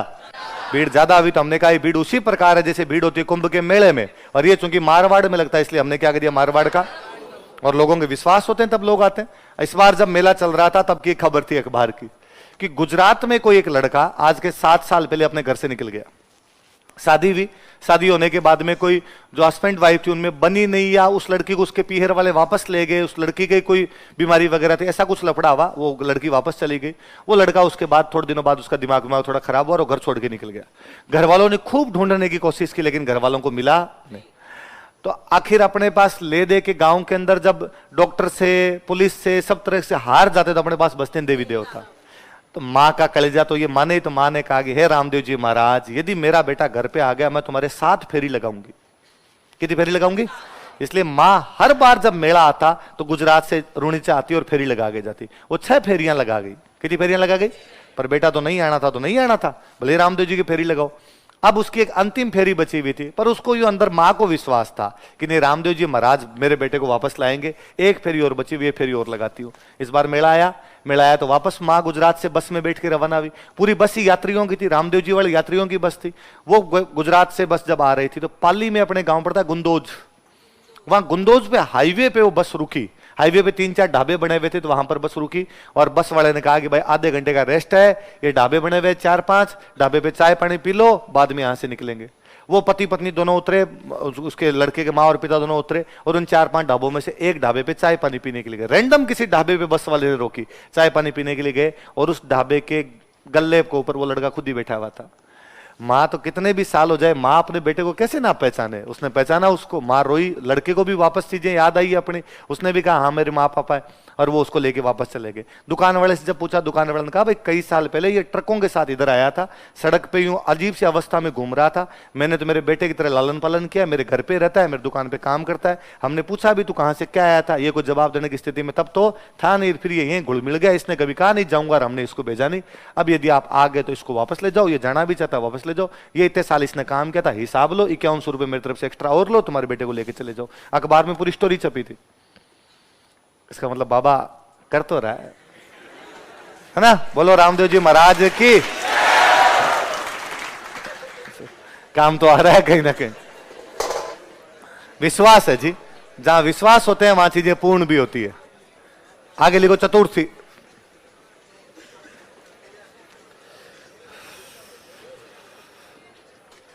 मैंने कल तृतीया में कुछ होता ही नहीं तो क्यों लिखवाऊं? अच्छा, इसके बाद लिखो चतुर्थी। देखो मैं कल आपको एक बात बता रहा था कि शुक्ल पक्ष में कभी भी चतुर्थी, शुक्ल पक्ष में एकमात्र चतुर्थी आती है भादवे में। यह अपवाद है जो हम पढ़ रहे हैं। ये गणेश जी का बर्थडे है।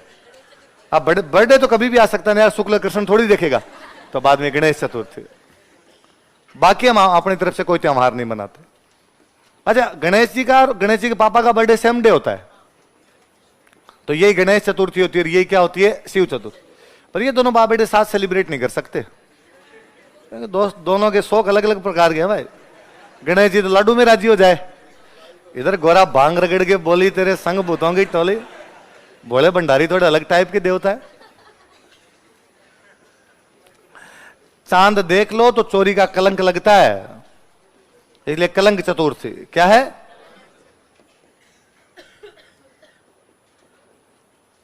और हमने हमारी भाषा में कहा कि भाई इस दिन चतुराई नहीं दिखानी चाहिए, ये दिन ज्यादा चांदवान नहीं देखने चाहिए, तो हमने हमारी भाषा में कहा चतरा चौथ। क्या कहा?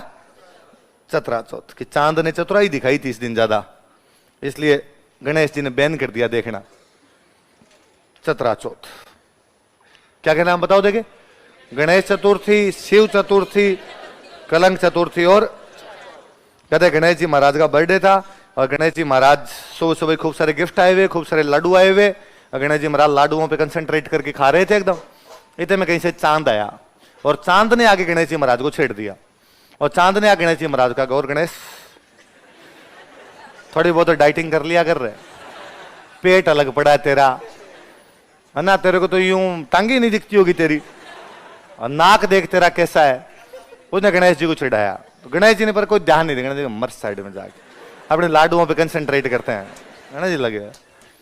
चांद वापस कांच के आगे गया, 2-4 बार बालों में हाथ फेरा। चांद ने वापस कहा गणेश मुझे देख यार, कितना कूल हैंडसम एकदम तू, यार कितना शकल का भूंडा है, तू कांच देखता है कभी? तो गणेश जी महाराज गुस्सा, गणेश जी महाराज ने कहा हे चांद, तुझे अपने रूप पे इतना घमंड है, जहां मैं तुझे श्राप देता हूं, तुझे आज के दिन को देखना पसंद नहीं करेगा, और यदि तुझे कोई आज के दिन देख लेगा तो उस पर चोरी का आरोप लगेगा। किसका आरोप लगेगा? कहते भगवान कृष्ण पर एक बार चोरी का आरोप लगा कि श्यामंतक मणि चुरा ली। क्या चुरा ली? श्यामंतक मणि चुरा के ले गए। और भगवान कृष्ण ने कहा यार मैंने चुराई नहीं, फिर ये झूठा आरोप भी कैसे लग सकता है मेरे पर। तो बाद में उनके पास एक पत्रकार है, नारायण नारायण करते हुए। भाई नारद जी पत्रकार है ना। मीडिया का काम क्या होता है? सूचना देना। उस समय की मीडिया कौन है? नारद जी। और नारद जी ने आगे भगवान कृष्ण को कहा कि भगवान कृष्ण, मैं जानता हूं कि आपने कोई चोरी नहीं की, उसके बावजूद आप पर इल्जाम लगाया, क्योंकि एक दिन आपने चौथ का चांद देख लिया था। जब भगवान कृष्ण चौथ के चांद के इल्जाम से नहीं बच पाए तो आपकी मेरी तो औकात ही क्या है। इसलिए चौथ का चांद देखा, पर मेरे साथ भगवान जाने क्या है, मेरे को जब भी चांद दिखा है मतलब ऐसे कभी चांद नहीं दिखता। पर अपने रूम के अंदर जाके बैठ जाओ, कुछ होता ही नहीं। पर कई बार होता है कि मैं गाड़ी लेके जा रहा था और अचानक चांद दिख जाता है, और जैसे चांद दिखता है मेरा कलेजा धक रह जाता है। मैं पक्का पक्का आज चौथ है भाई रे। तो मैं ज्यादातर फिर गाड़ी चलाता हूं तो मम्मी को फोन करता हूं, मम्मी आज के तिथ है? कि भाई चांद देख लियोगे? हाँ देख तो लिया। तो अब तो मम्मी चोरी का आरोप और लग जाएंगे कि नहीं भाई आपने ₹1.25 ऊपर साथ चढ़ा दी। तो मैं अपने देवता बहुत सस्ते में मानते हैं, जरा महंगे वाला सौदा नहीं है कोई। तो ₹1.25 का प्रसाद चढ़ा दो, देवता उससे क्या है राजी। तो अपने घर पे जाके देवता के हाथ जोड़े, 100 सलाम महाराज, गलती हो गई, धूड़ खाई, आइंदा से ध्यान रखेंगे तुम्हारा। पर अगली बार भी मेरे को चांद तभी दिखता है जब क्या होती है। पर आप ध्यान रखना, चौथ का चांद देखना। गणेश जी का श्राप दिया हो भाई। मेले लगेंगे, जहां जहां गणेश जी महाराज के मंदिर है वहां पे क्या लगेंगे? इसी में नीचे लिखो मेले। मेरे जगह नहीं है, आप उसी में नीचे लिखो मेले। अपने सवाई माधोपुर में एक जगह पड़ती है रणथंभौर, यहां पे लगता है त्रिनेत्र गणेश मेला। कौन सा मेला लगता है? तो देखो वैसे तो हम कहते हैं तीसरा नेत्र भगवान शिव का है ना, कि भगवान शिव जिस दिन अपना तीसरा नेत्र खोल लेंगे उस दिन क्या हो जाएगी? प्रलय।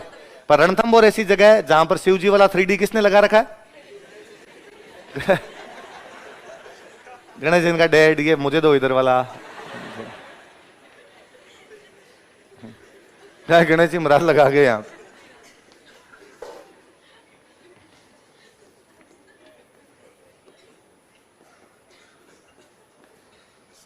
एक जैसलमेर में लगता है चुंगी तीर्थ मेला, ये भी गणेश जी महाराज का मेला भाई। ये याद रखना, देखो त्रिनेत्र गणेश तो वैसे ही याद रह जाएगा।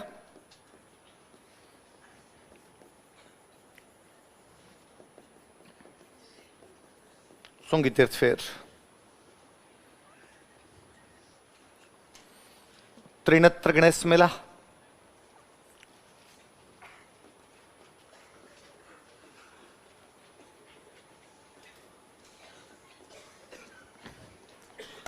ठीक है।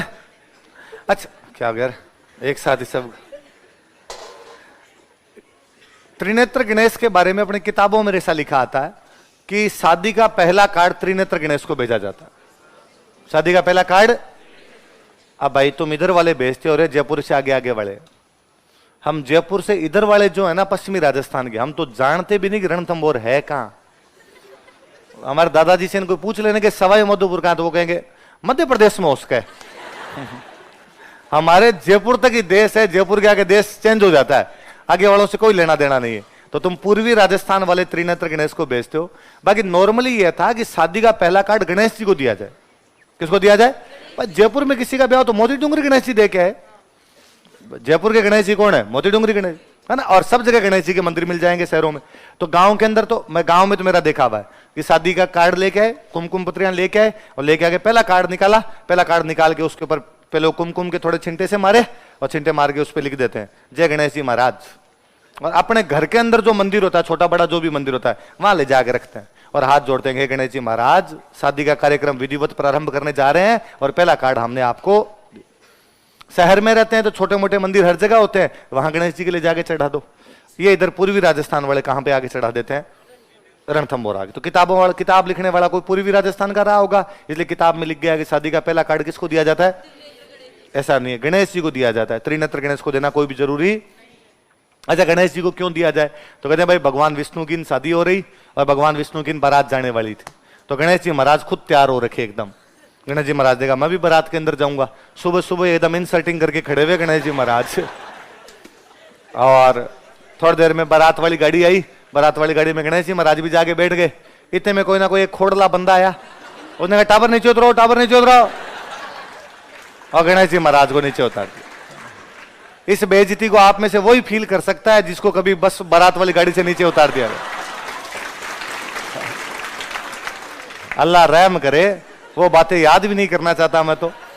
पहले गांव में चाचा जी का ब्याह, कोई ताऊ जी के बेटे का ब्याह, ऐसे ब्याह होते तो बसों में जाती बारात।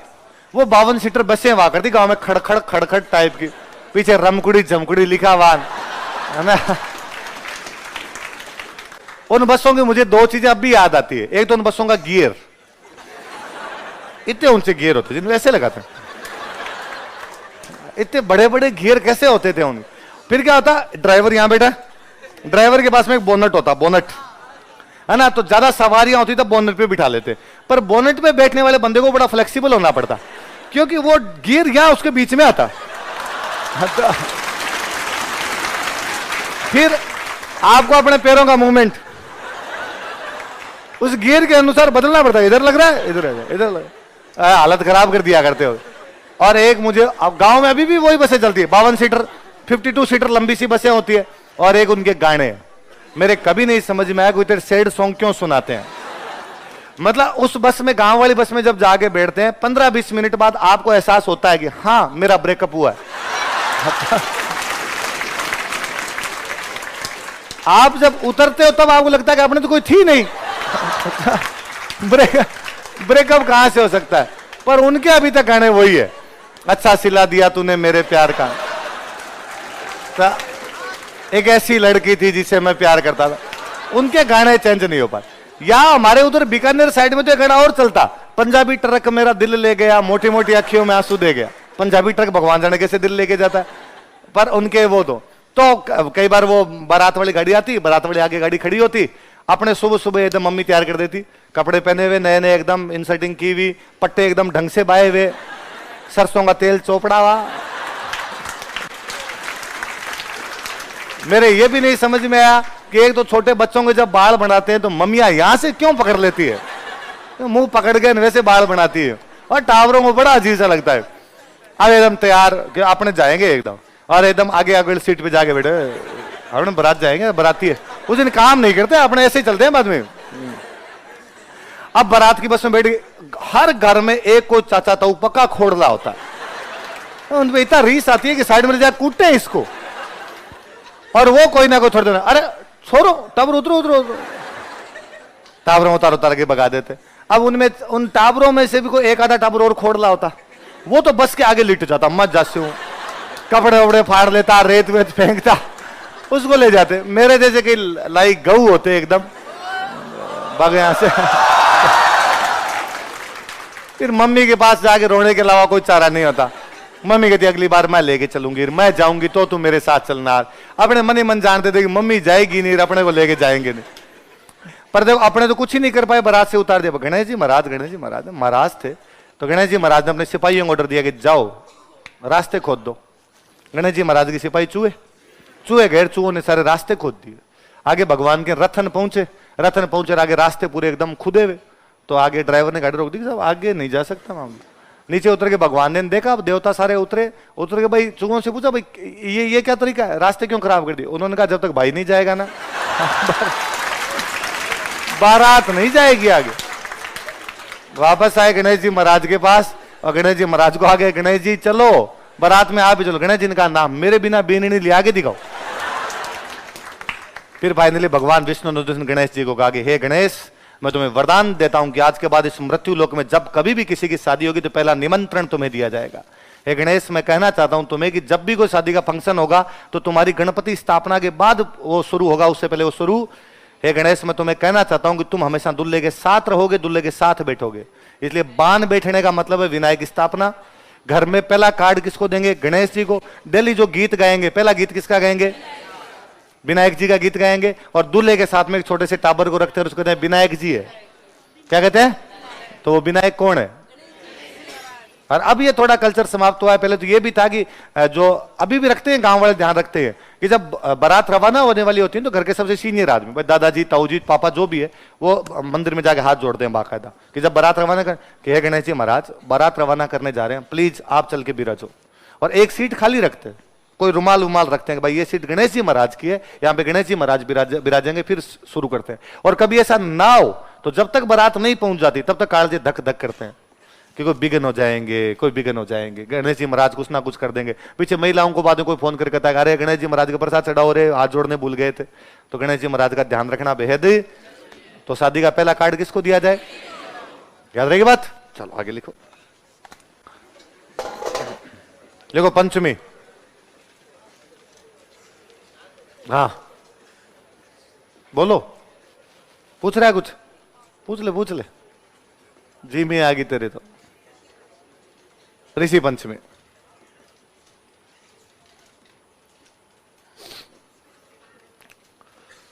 पंचमी क्या होती है? छोटे थे तब तीसरी चौथी क्लास के अंदर सिखाया गया कि क्या बच्चों आप जानते हो उत्तर दिशा कौन सी है? फिर उसी क्लास में भूगोल वाली उस बुक में लिखा हुआ था कि रात को जब आप सोते हुए समय तारामंडल को देखेंगे तो आप पाएंगे कि 7 तारे एक साथ चमकते हुए दिखाई देते हैं। उनमें एक तारा अधिक तीव्र गति से चमक रहा है, वो ध्रुव तारा है। बच्चों जिस दिशा में ध्रुव तारा चमकता है वह उत्तर दिशा होती है। वो 7 तारे हमेशा एक साथ रहते हैं, वो हमारा सप्तऋषि मंडल है। क्या है? उन सप्तऋषियों की पूजा जिस दिन की जाए वो क्या है आपकी?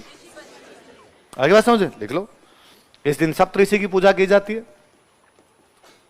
सप्तऋषि is worshipped on this day.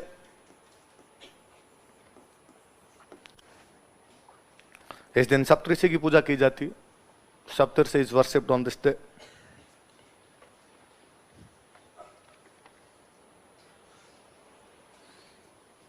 इस दिन किसकी पूजा की जाती है?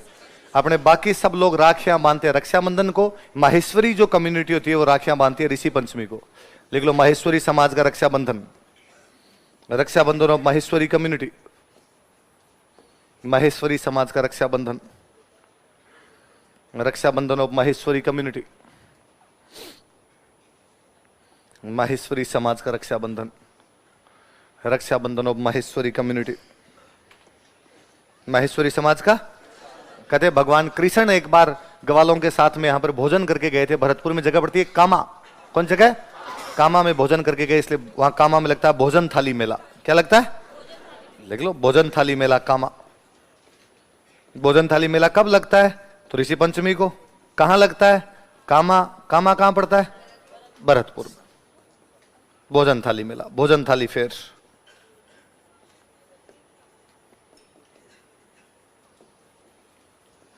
जो भगवान कृष्ण ने उसी थाली में बैठ के ग्वालों के साथ भोजन किया था, तो नाम क्या पड़ गया इसका? भोजन थाली मेला। कहां पे लगता है भोजन थाली मेला? कामा कहां पड़ता है? भरतपुर में। आगे चलो, लिखो अष्टमी। अच्छा, कृष्ण पक्ष को अष्टमी आई थी, उसको तो हमने क्या बना दिया? कृष्ण जन्माष्टमी। तो शुक्ल पक्ष में जो अष्टमी आती है वो हो गई राधाष्टमी। क्या हो गई? राधाष्टमी। भगवान कृष्ण कृष्ण पक्ष में पैदा हुए इसलिए काले थे, राधा जी शुक्ल पक्ष में पैदा हुए इसलिए गोरे। तो आप वो गाना सुनते रहते हो, राधा क्यों गोरी मैं क्यों काला। इस बार गाना बताते हैं, रुको एक बार, सीधा सिंपल लॉजिक है यार। राधाष्टमी निम्बार्क संप्रदाय का मेला लगता है। कौन से संप्रदाय का मेला लगता है?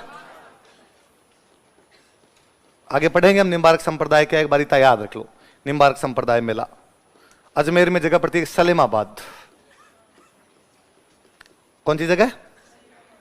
सलेमाबाद। निम्बार्क सेक्ट फेयर,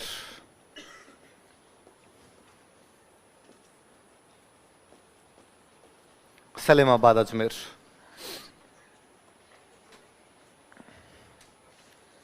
निम्बार्क संप्रदाय का मेला लगता। कहां लगता है निम्बार्क संप्रदाय का मेला? सलेमाबाद। कहां पड़ता है? कब लगता है निम्बार्क संप्रदाय का मेला?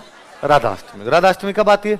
भाद्रपद की शुक्ल पक्ष की अष्टमी। भाद्रपद की कृष्ण पक्ष की अष्टमी कृष्ण जन्माष्टमी, और शुक्ल पक्ष की अष्टमी राधाष्टमी। याद रह जाएंगे दोनों। आगे चलूं बोले, लिखो दशमी। पश्चिमी राजस्थान के एक और बड़े लोक देवता अपने तेजाजी महाराज। तो तेजाजी महाराज की होती है भाई तेजा दशमी। आगे तेजाजी महाराज और पढ़ेंगे तब इनकी खूब सारी बातें पढ़ेंगे। मेला लगता है अपने नागौर में, एक जगह पड़ती है पर्वतसर। पर्वतसर कहां पड़ता है? नागौर में। पशु मेला होता है भाई, तो ये भी याद रखना भाई कि कौन से लोक देवता के पर्वतसर में पशु मेला लगता है। तो कौन से लोक देवता है? तेजाजी महाराज। Cattle fair.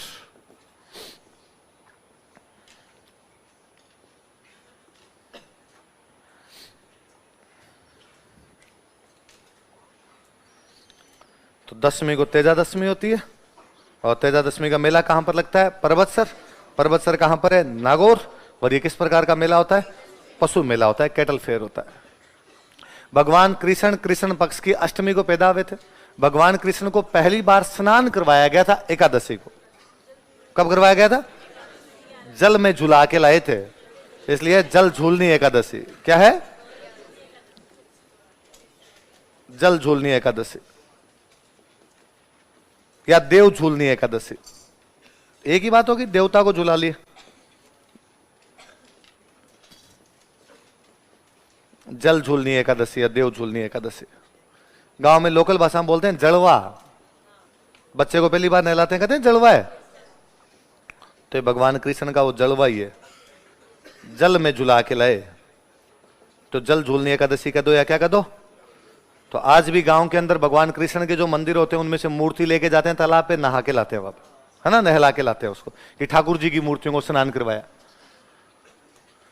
जल झूलनी एकादशी या देव झूलनी एकादशी। नीचे लिख लो, भगवान कृष्ण की मूर्ति को स्नान, भगवान कृष्ण की मूर्ति को स्नान करवाया जाता है। Bath of idol of Lord Krishna is conducted. Bath of idol of Lord Krishna is conducted. भगवान कृष्ण की मूर्ति को स्नान करवाया जाता है। Bath of idol of Lord Krishna is conducted. भगवान कृष्ण की मूर्ति क्या करवाया जाता है? तो एकादशी क्या आती है? जल झूलनी एकादशी या क्या आती है? अच्छा, गणेश जी महाराज का दिन कब आता है? गणेश चतुर्थी। तो गणेश चतुर्थी को तो गणेश जी महाराज को घर में लेके आते हैं, 10 दिन तक पूजा करते हैं। कितने दिन पूजा करते हैं? और चतुर्दशी के दिन गणेश जी महाराज को बहा के आते हैं। गणपति बप्पा मोरिया, अगले बरस तू जल्दी आ। महाराष्ट्र का बहुत बड़ा त्योहार है भैया ना, अनंत चतुर्दशी।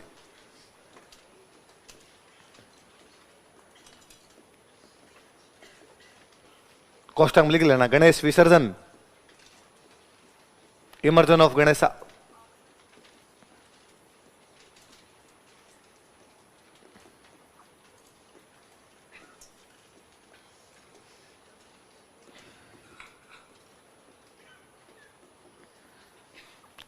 ध्यान रखो रे भाई तबीयत का।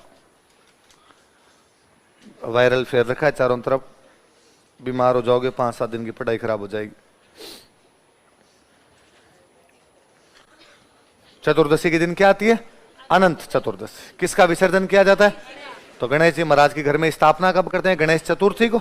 बहा के कब आते हैं? चतुर्दशी। तो कितने दिन हो गए? 10 दिन तक गणेश जी वाला फेस्टिवल है। अपने यहाँ इतना बड़ा नहीं होता, पता नहीं चलता। महाराष्ट्र का तो बहुत बड़ा त्योहार, वहां 2-3 दिन की छुट्टियां हो जाती है। वहां अपने मान लो अपने से दिवाली है ना, वैसे उनकी क्या आ जाती है? गणेश। बड़े बड़े यूं होर्डिंग्स लगेंगे, कार्यक्रम होंगे, बड़े बड़े डीजे बीजे लगेंगे, लोग यूं झूमते हुए जाएंगे, दुकानें बंद रहेगी, दुकानों से चंदा लेंगे, स्कूलें बंद होगी। अब चतुर्दशी के बाद क्या आ गई? पूर्णिमा। और पूर्णिमा से शुरू हो जाते हैं श्राद्ध। क्या शुरू हो जाते हैं? परसों समझा रहा था मैं श्राद्ध, कि जो भी बढ़ के अपने मर गए उनको खाना खिलाते हैं। लिख लो, श्राद्ध स्टार्ट्स। तो कौओं को भोजन करवाया जाता है, ब्राह्मणों को भोजन करवाते हैं। 16 दिन चलते हैं श्राद्ध। कितने दिन चलते हैं? 16 दिन तक श्राद्ध चलते हैं। एक तो हो गया, तो पीछे कितने बच गए? 15। पर ये पक्ष तो समाप्त हो गया, और शुक्ल पक्ष समाप्त हो गया तो महीना समाप्त हो गया। तो अगला महीना आ गया। तो अगला महीना कौन सा होता है? कौन सा होता है भादवे के बाद? आसोज। लिख लो आश्विन। और आश्विन में पहले लिखो कृष्ण पक्ष। तो देख लो भाई, सबसे अधिक त्योहार भादवे में है। लो कितने त्योहार आ गए भादवे में। और इसलिए हम कहते हैं कि तीज त्योहार बावड़ी 30 त्योहारों को शुरू कर देती है। देख लो, तीज के बाद त्योहार ही त्योहार आ रहे हैं। अब कितने श्राद्ध होते हैं? एक हो गया, तो पीछे कितने बच गए? 15। एक पक्ष में कितने दिन होते हैं? 15। इसका मतलब ये पूरा पक्ष किस में जाएगा? पूरे पक्ष में क्या चलते रहते हैं? बस श्राद्ध। और गांव में आज भी जब श्राद्ध आ जाते हैं तो कोई काम नहीं करते, सारे शुभ काम बंद। शुभ काम छोड़ो, मार्केट ही नहीं जाते, सामान ही नहीं खरीद के लाते। नहीं रे भाई रे, श्राद्ध है, श्राद्ध पक्ष कर, जो करना हो श्राद्ध के बाद होगा, अभी नहीं किया जाएगा।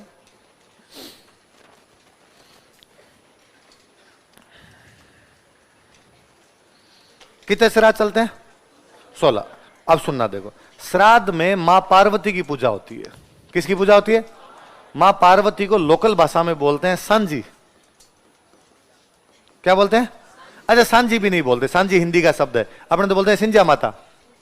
ये सिंजिया की पूजा करते हैं। घरों में 16 दिन तक गोबर और मिट्टी की गोल गोल आकृतियां बनाते हैं और उन गोल गोल आकृतियों की पूजा कर लेते हैं। तो 16 दिन श्राद्ध चलते हैं, तो सांझी कितनी बनेगी? कितनी सांझी बनेगी? 16। सांझी किसकी बनती है? गोबर और मिट्टी। लिखो, सांझी की पूजा की जाती है। सांझी इज वर्शिप्ड। श्राद्ध पक्ष में किसकी पूजा की जाती है? देखो, सांझी की पूजा की जाती है। सांझी इज वर्शिप्ड।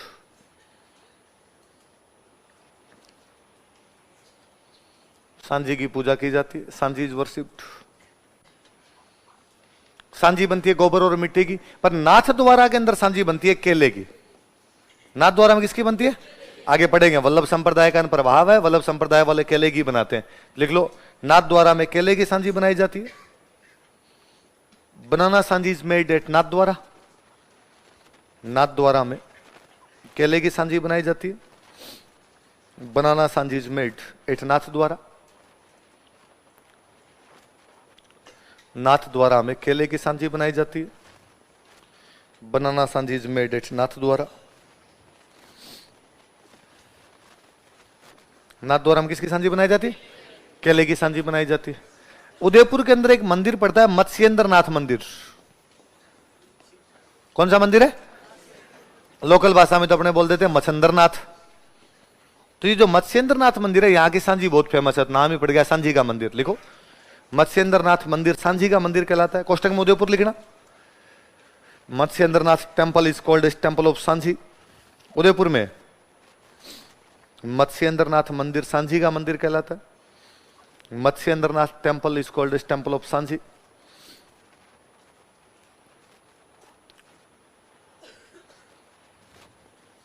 मत्स्येंद्र नाथ मंदिर सांझी का मंदिर कहलाता है। Matsyendra Nath temple is called as temple of Sanjhi. Matsyendra Nath मंदिर किसका मंदिर कहलाता है? सांझी का मंदिर कहलाता है। सांझी कितने दिन चलती है? 16। तो लास्ट दिन जब आता है तब एक व्रत किया जाता है, उसको बोलते हैं थम्बुड़ा। कौन सा व्रत बोलते हैं? लिखो, सांझी के अंतिम दिन, ऑन लास्ट डे ऑफ सांझी,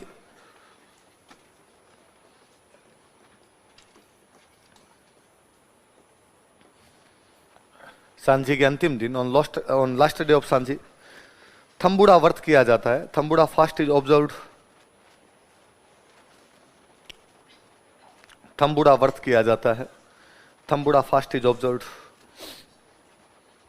थम्बुड़ा व्रत किया जाता है। थम्बुड़ा फास्ट इज ऑब्जर्व्ड। कौन सा व्रत किया जाता है? वापस बताना। श्राद्ध कितने होते हैं? 16। कब शुरू होते हैं? भाद्रपद पूर्णिमा। कब तक चलेंगे? आश्विन अमावस्या। 16 दिन तक किसकी पूजा होगी? सांझी। सांझी किसकी बनती है? गोबर और मिट्टी। नाथ द्वारा में किसकी बनती है? केले की बनती है। मत्स्येंद्र नाथ मंदिर क्या कहलाता है? सांझी का मंदिर। सांझी के लास्ट दिन व्रत कौन सा होता है? कौन सा व्रत होता है? अब जैसे श्राद्ध समाप्त होंगे तो कौन सा पक्ष आ जाएगा? शुक्ल।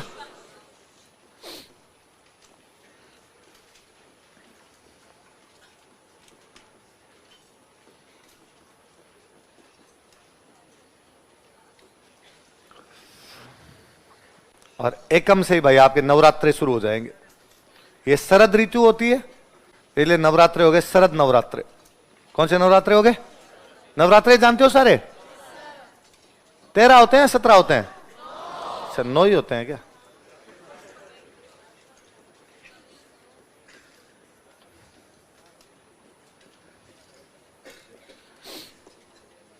शरद ऋतु की वजह से नवरात्रे क्या कहलाए? शरद नवरात्र। शरद नवरात्र स्टार्ट्स। नवरात्रों में नोटिस करना, नवरात्रों में हमेशा अष्टमी बहुत मुख्य हो जाती है ना? अष्टमी की पूजा ज्यादा होती है, तो अष्टमी को बोलते हैं दुर्गाष्टमी। क्या बोलते हैं? अपने तो कुछ ही पता नहीं चलता, ये बंगाल का बहुत बड़ा त्योहार है। बंगाल में 15-15 दिन की छुट्टी होती है दुर्गाष्टमी की। वहां नए कपड़े, घरों में रंग रोगन जो भी होता है वो कब होता है आपका? दुर्गाष्टमी। अपने तो कुछ ही नहीं करते, घरों में करते हैं होम। क्या बोलते हैं? यज्ञ, यज्ञ, हवन, इसलिए अपने बोलते हैं होमाष्टमी। क्या बोलते हैं? तो दुर्गाष्टमी कह दो या इसको क्या कह दो? होमस्तु।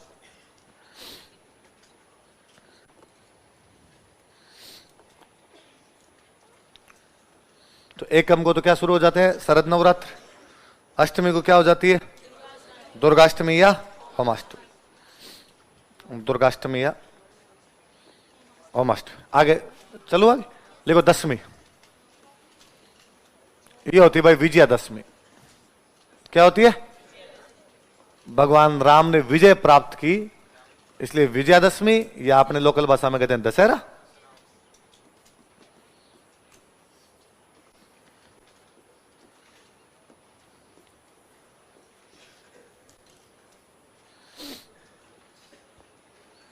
विजयादशमी या दशहरा। जैसे छोटी चीज कहां की फेमस? जयपुर। जैसे बड़ी चीज कहां की फेमस? बूंद। जैसे दशहरा फेमस कोटा। कहां का दशहरा फेमस है? लिख लो, कोटा का दशहरा प्रसिद्ध है। Dussehra of Kota is famous. Kota का दशहरा प्रसिद्ध। Dussehra of Kota is famous. Kota का दशहरा प्रसिद्ध। भगवान राम ने रावण को युद्ध में हराया था। युद्ध लड़ा जाता है हथियारों से। किससे लड़ा जाता है? इसलिए इस दिन हथियारों की पूजा करते हैं। किसकी पूजा करते हैं? देख लो, इस दिन हथियारों की पूजा की जाती है। Weapons are worshipped on this day. इस दिन हथियारों की पूजा की जाती है। Weapons are worshipped on this day. किसकी पूजा की जाती है? राजतंत्रों का टाइम था, राजा महाराजा लड़ाई किया करते, इसलिए राजा महाराजा जब भी युद्ध करना होता दशहरे के दिन करते। कब करते? दशहरे के दिन जरूरी था कि छोटा मोटा ही करे, पर किसी भी युद्ध करके आस पड़ोस में जाके छोटी मोटी झड़प ही करके आए, पर करके आते। कि इस दिन तलवारें बाहर निकाली जाएगी, तलवारों की पूजा की जाएगी। और ऐसा माना जाता है कि तलवारें जब म्यान से बाहर निकाल दी गई, अंदर तब डाली जाए जब खून लगे। अंदर तब डाली जाए जब, तो आसपास में कोई छोटी मोटी लड़ाई कुछ ना कुछ तो करके आओ। अब आजकल भी अपने करते ही है कि भाई हथियारों की पूजा कीजिए। हालांकि मेरे अब समझ में नहीं आई कि अब किस बात की पूजा है। पहले राजाओं के टाइम में लड़ाइयां होती थी, इसलिए दशहरा त्योहार था। अब हथियारों की पूजा केवल करनी चाहिए फौज को। किस करनी चाहिए? फौज बड़े जोर शोर से करती है। मुझे पता, आपने राफेल जब आए थे, राजनाथ सिंह जी खुद चले गए। इस बार नींबू मिर्च में लटका के आऊंगा राफेल के आगे, इस बार पूजा मैं करके आऊंगा खुद। पर अपने अभी तक घरों में थोड़ा बहुत ही रिवाज है, तो किन्हीं के घर में यदि कोई छोटा मोटा पुरानी बंदूक, एक आधा कोई देसी कट्टा है ना, एक आधी कोई तलवार जिनके धार नाम की चीज नहीं है, वो वाली तलवार एक आधी रख के, एक आधा भाला वाला कोई पुराना पड़ा हो वो रख के उनकी क्या करने लग जाते हैं? पूजा। अब उसको म्यान से बाहर निकाल दिया, अब क्या काटे? अब यदि पड़ोसी पे हमला कर दो तो पड़ोसी मुकदमा कर दे, या पड़ोसी के पास भी तलवार पड़ी वो आपको मार दे, तो बाद में या तो नॉर्मली यूं करते अंगूठा उस पर चलाया तलवार पे, खुद गए थोड़ा सा खून निकाला और उस पर लगा दिया, भाई ठीक है सूर्ण करना है, सगुन करना है, डाल दो। या बाद में गिरा आती है बकरे की,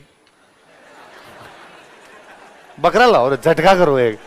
बकरा बेचारा कहता है यार तुम्हारे त्योहार के चक्कर में यार ऐसे थोड़ी ना होता है कोई। तो अब वो तो खत्म हो गई जी, रिवाज तो खत्म हो गए, अभी इतनी चीजें बची। मुझे अब लगता है कि अब यदि वास्तव में कोई चीज की पूजा करनी चाहिए,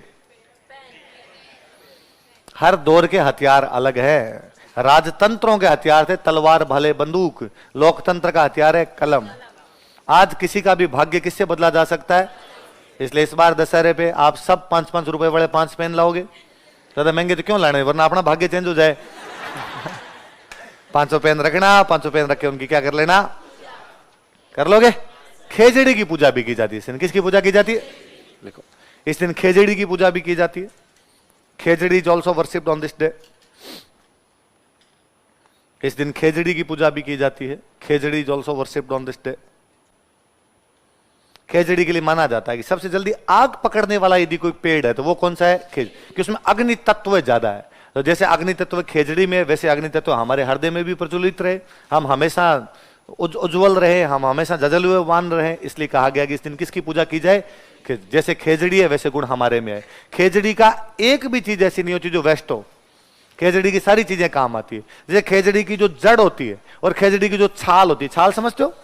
जड़ और जो छाल होती है वो आती है आपके दवाइयां बनाने में। स्किन डिजीज, चर्म रोग की जो दवाइयां होती है वो बनती है। खेजड़ी की जो लकड़ी है तो फर्नीचर बनाते हैं घरों के अंदर। खेजड़ी की जो आपके पत्ते लगेंगे, लूंग लूंग, तो भेड़ बकरियां गांव के अंदर खाती है। खेजड़ी का जो फल लगेगा, सांगरी, है। और भाई साहब सांगरी के क्या दिन आए हैं कि शहर के अंदर सांगरी मिलती है 1000 रुपए किलो, और शहर के अंदर लोग शादियों के अंदर क्या बनाते हैं, और जिन शादियों में सांगरी बनी होती है लोग कहते भाई साहब अमीर आदमी है, इस आदमी ने स्टैंडर्ड दिखाया है और इस आदमी ने क्या बनाई है, सांगरी। मैं कहता हूं गांव के अंदर किसी शादी में सांगरी की सब्जी बना दे, दूध फेंके जाए, दूध, कि मंगतों को शर्म नहीं आई कि सांगरी खिलाई। शहर वालों के लिए सांगरी आपके लिए लग्जरी, हमारे लिए सांगरी है सजा। सांगरी वाली रुत में 30 दिन तक मम्मी सुबह शाम सांगरी खिलाती है, कंठ छूल जाते हैं, कंठ मतलब हाथ जोड़ के कहना पड़ता है कि एक दिन तो चिबड़ी है बना, चिबड़ी समझो, चिबड़ी है काचर, काचर काचरी जो होती है, ये तो काचरी की चटनी खिला दी, सांगरी से पीछा छुड़वा। और छोटे टावर थे तब तो एक भयंकर वो किया कि सांगरी सूख जाती तब बनते खोखे, दोनों जेब में डाले हुए पैसा, बिदाम वही था ले दे के, ड्राई फ्रूट्स वही थे, सारे दिन टावर खाते रहते, अंदर से कंठ एकदम यूं रहते एकदम तैयार हुए एकदम। तो किसकी पूजा की जाती है, किसकी पूजा, अच्छा कहते भगवान राम जब रावण से लड़ रहे थे, रावण मर नहीं रहा था, भगवान राम तीर पे तीर मारे लेकिन रावण मरने का नाम नहीं। तो भगवान राम ने विभीषण से पूछा कि यार मैंने तीर चला दिए सारे, ये मर नहीं रहा, तो उन्होंने कहा कि इसके नाभि में अमृत कुंड है, और भगवान शिव ने इसको वरदान दे रखा है कि जब तक इसके नाभि का अमृत कुंड नहीं फूटेगा तब तक ये मरेगा। तो भगवान राम ने कहा मतलब अब तक जितने तीर मारे वो सारे आउट ऑफ सिलेबस, मतलब नाभि में लगा नहीं, इसका मतलब मरेगा नहीं। तो क्या हाँ साहब। तो भगवान राम ने अपना हथियार रखे, भगवान शिव के हाथ जोड़े कि बोले भंडारी मैं तुम्हारे वरदान को समाप्त करने जा रहा हूं, अब मैं इस नाभि के अमृत कुंड में अब इसको तीर मारने जा रहा हूं, अब मैं रावण को मार दूंगा। हे भगवान शिव, हे भोलेनाथ, हे केदारनाथ, मैं चाहता हूं कि आप अपना आशीर्वाद मुझे दीजिए। और भगवान शिव दिखाई दिए नीलकंठ पक्षी के रूप में। किस रूप में दिखाई दिए, एक नीले रंग की चिड़िया होती है जिसके यहां से जो कंठ होते हैं वो क्या होते हैं, कहते हैं जब देवताओं और दानवों के बीच में समुद्र का मंथन किया गया तो सबसे पहले जहर निकला, तो इस जहर को कौन पिए, बोला भंडारी शिव पिए। शिव उस जहर को पी गए, इसलिए शिव के कंठ कैसे हो गए, नीले, इसलिए शिव जी को क्या कहा जाता है, नीलकंठ। इसलिए नीलकंठ पक्षी के रूप में शिव जी दिखाई दिए। इस बार भगवान राम ने हाथ जोड़े रखा है, भगवान आपने आशीर्वाद दे दिया, अब देखो मैं करता हूं इसका क्या काम करता हूं। अगला तीर मारा और अगला तीर मार के उन्होंने रावण को मार दिया। इसलिए कहा गया इस दिन लीलटास पक्षी को देखा जाए तो ठीक रहता है। उस नीलकंठ को हमने हमारी लोकल भाषा में क्या बना दिया, लीलटास, क्या बना दिया, देख लो। इस दिन लीलटास पक्षी के दर्शन शुभ माने जाते हैं। Sighting Liltas bird is considered auspicious on this day. इस दिन लीलटास पक्षी के दर्शन शुभ माने जाते हैं। Sighting Liltas bird is considered auspicious on this day. Sight sight नजर,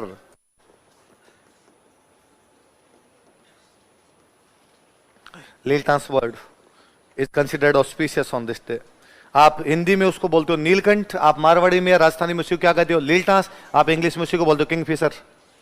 देखा होगा पानी वाली बोतल पे होता है, पानी की बोतल आती है ना किंगफिशर की,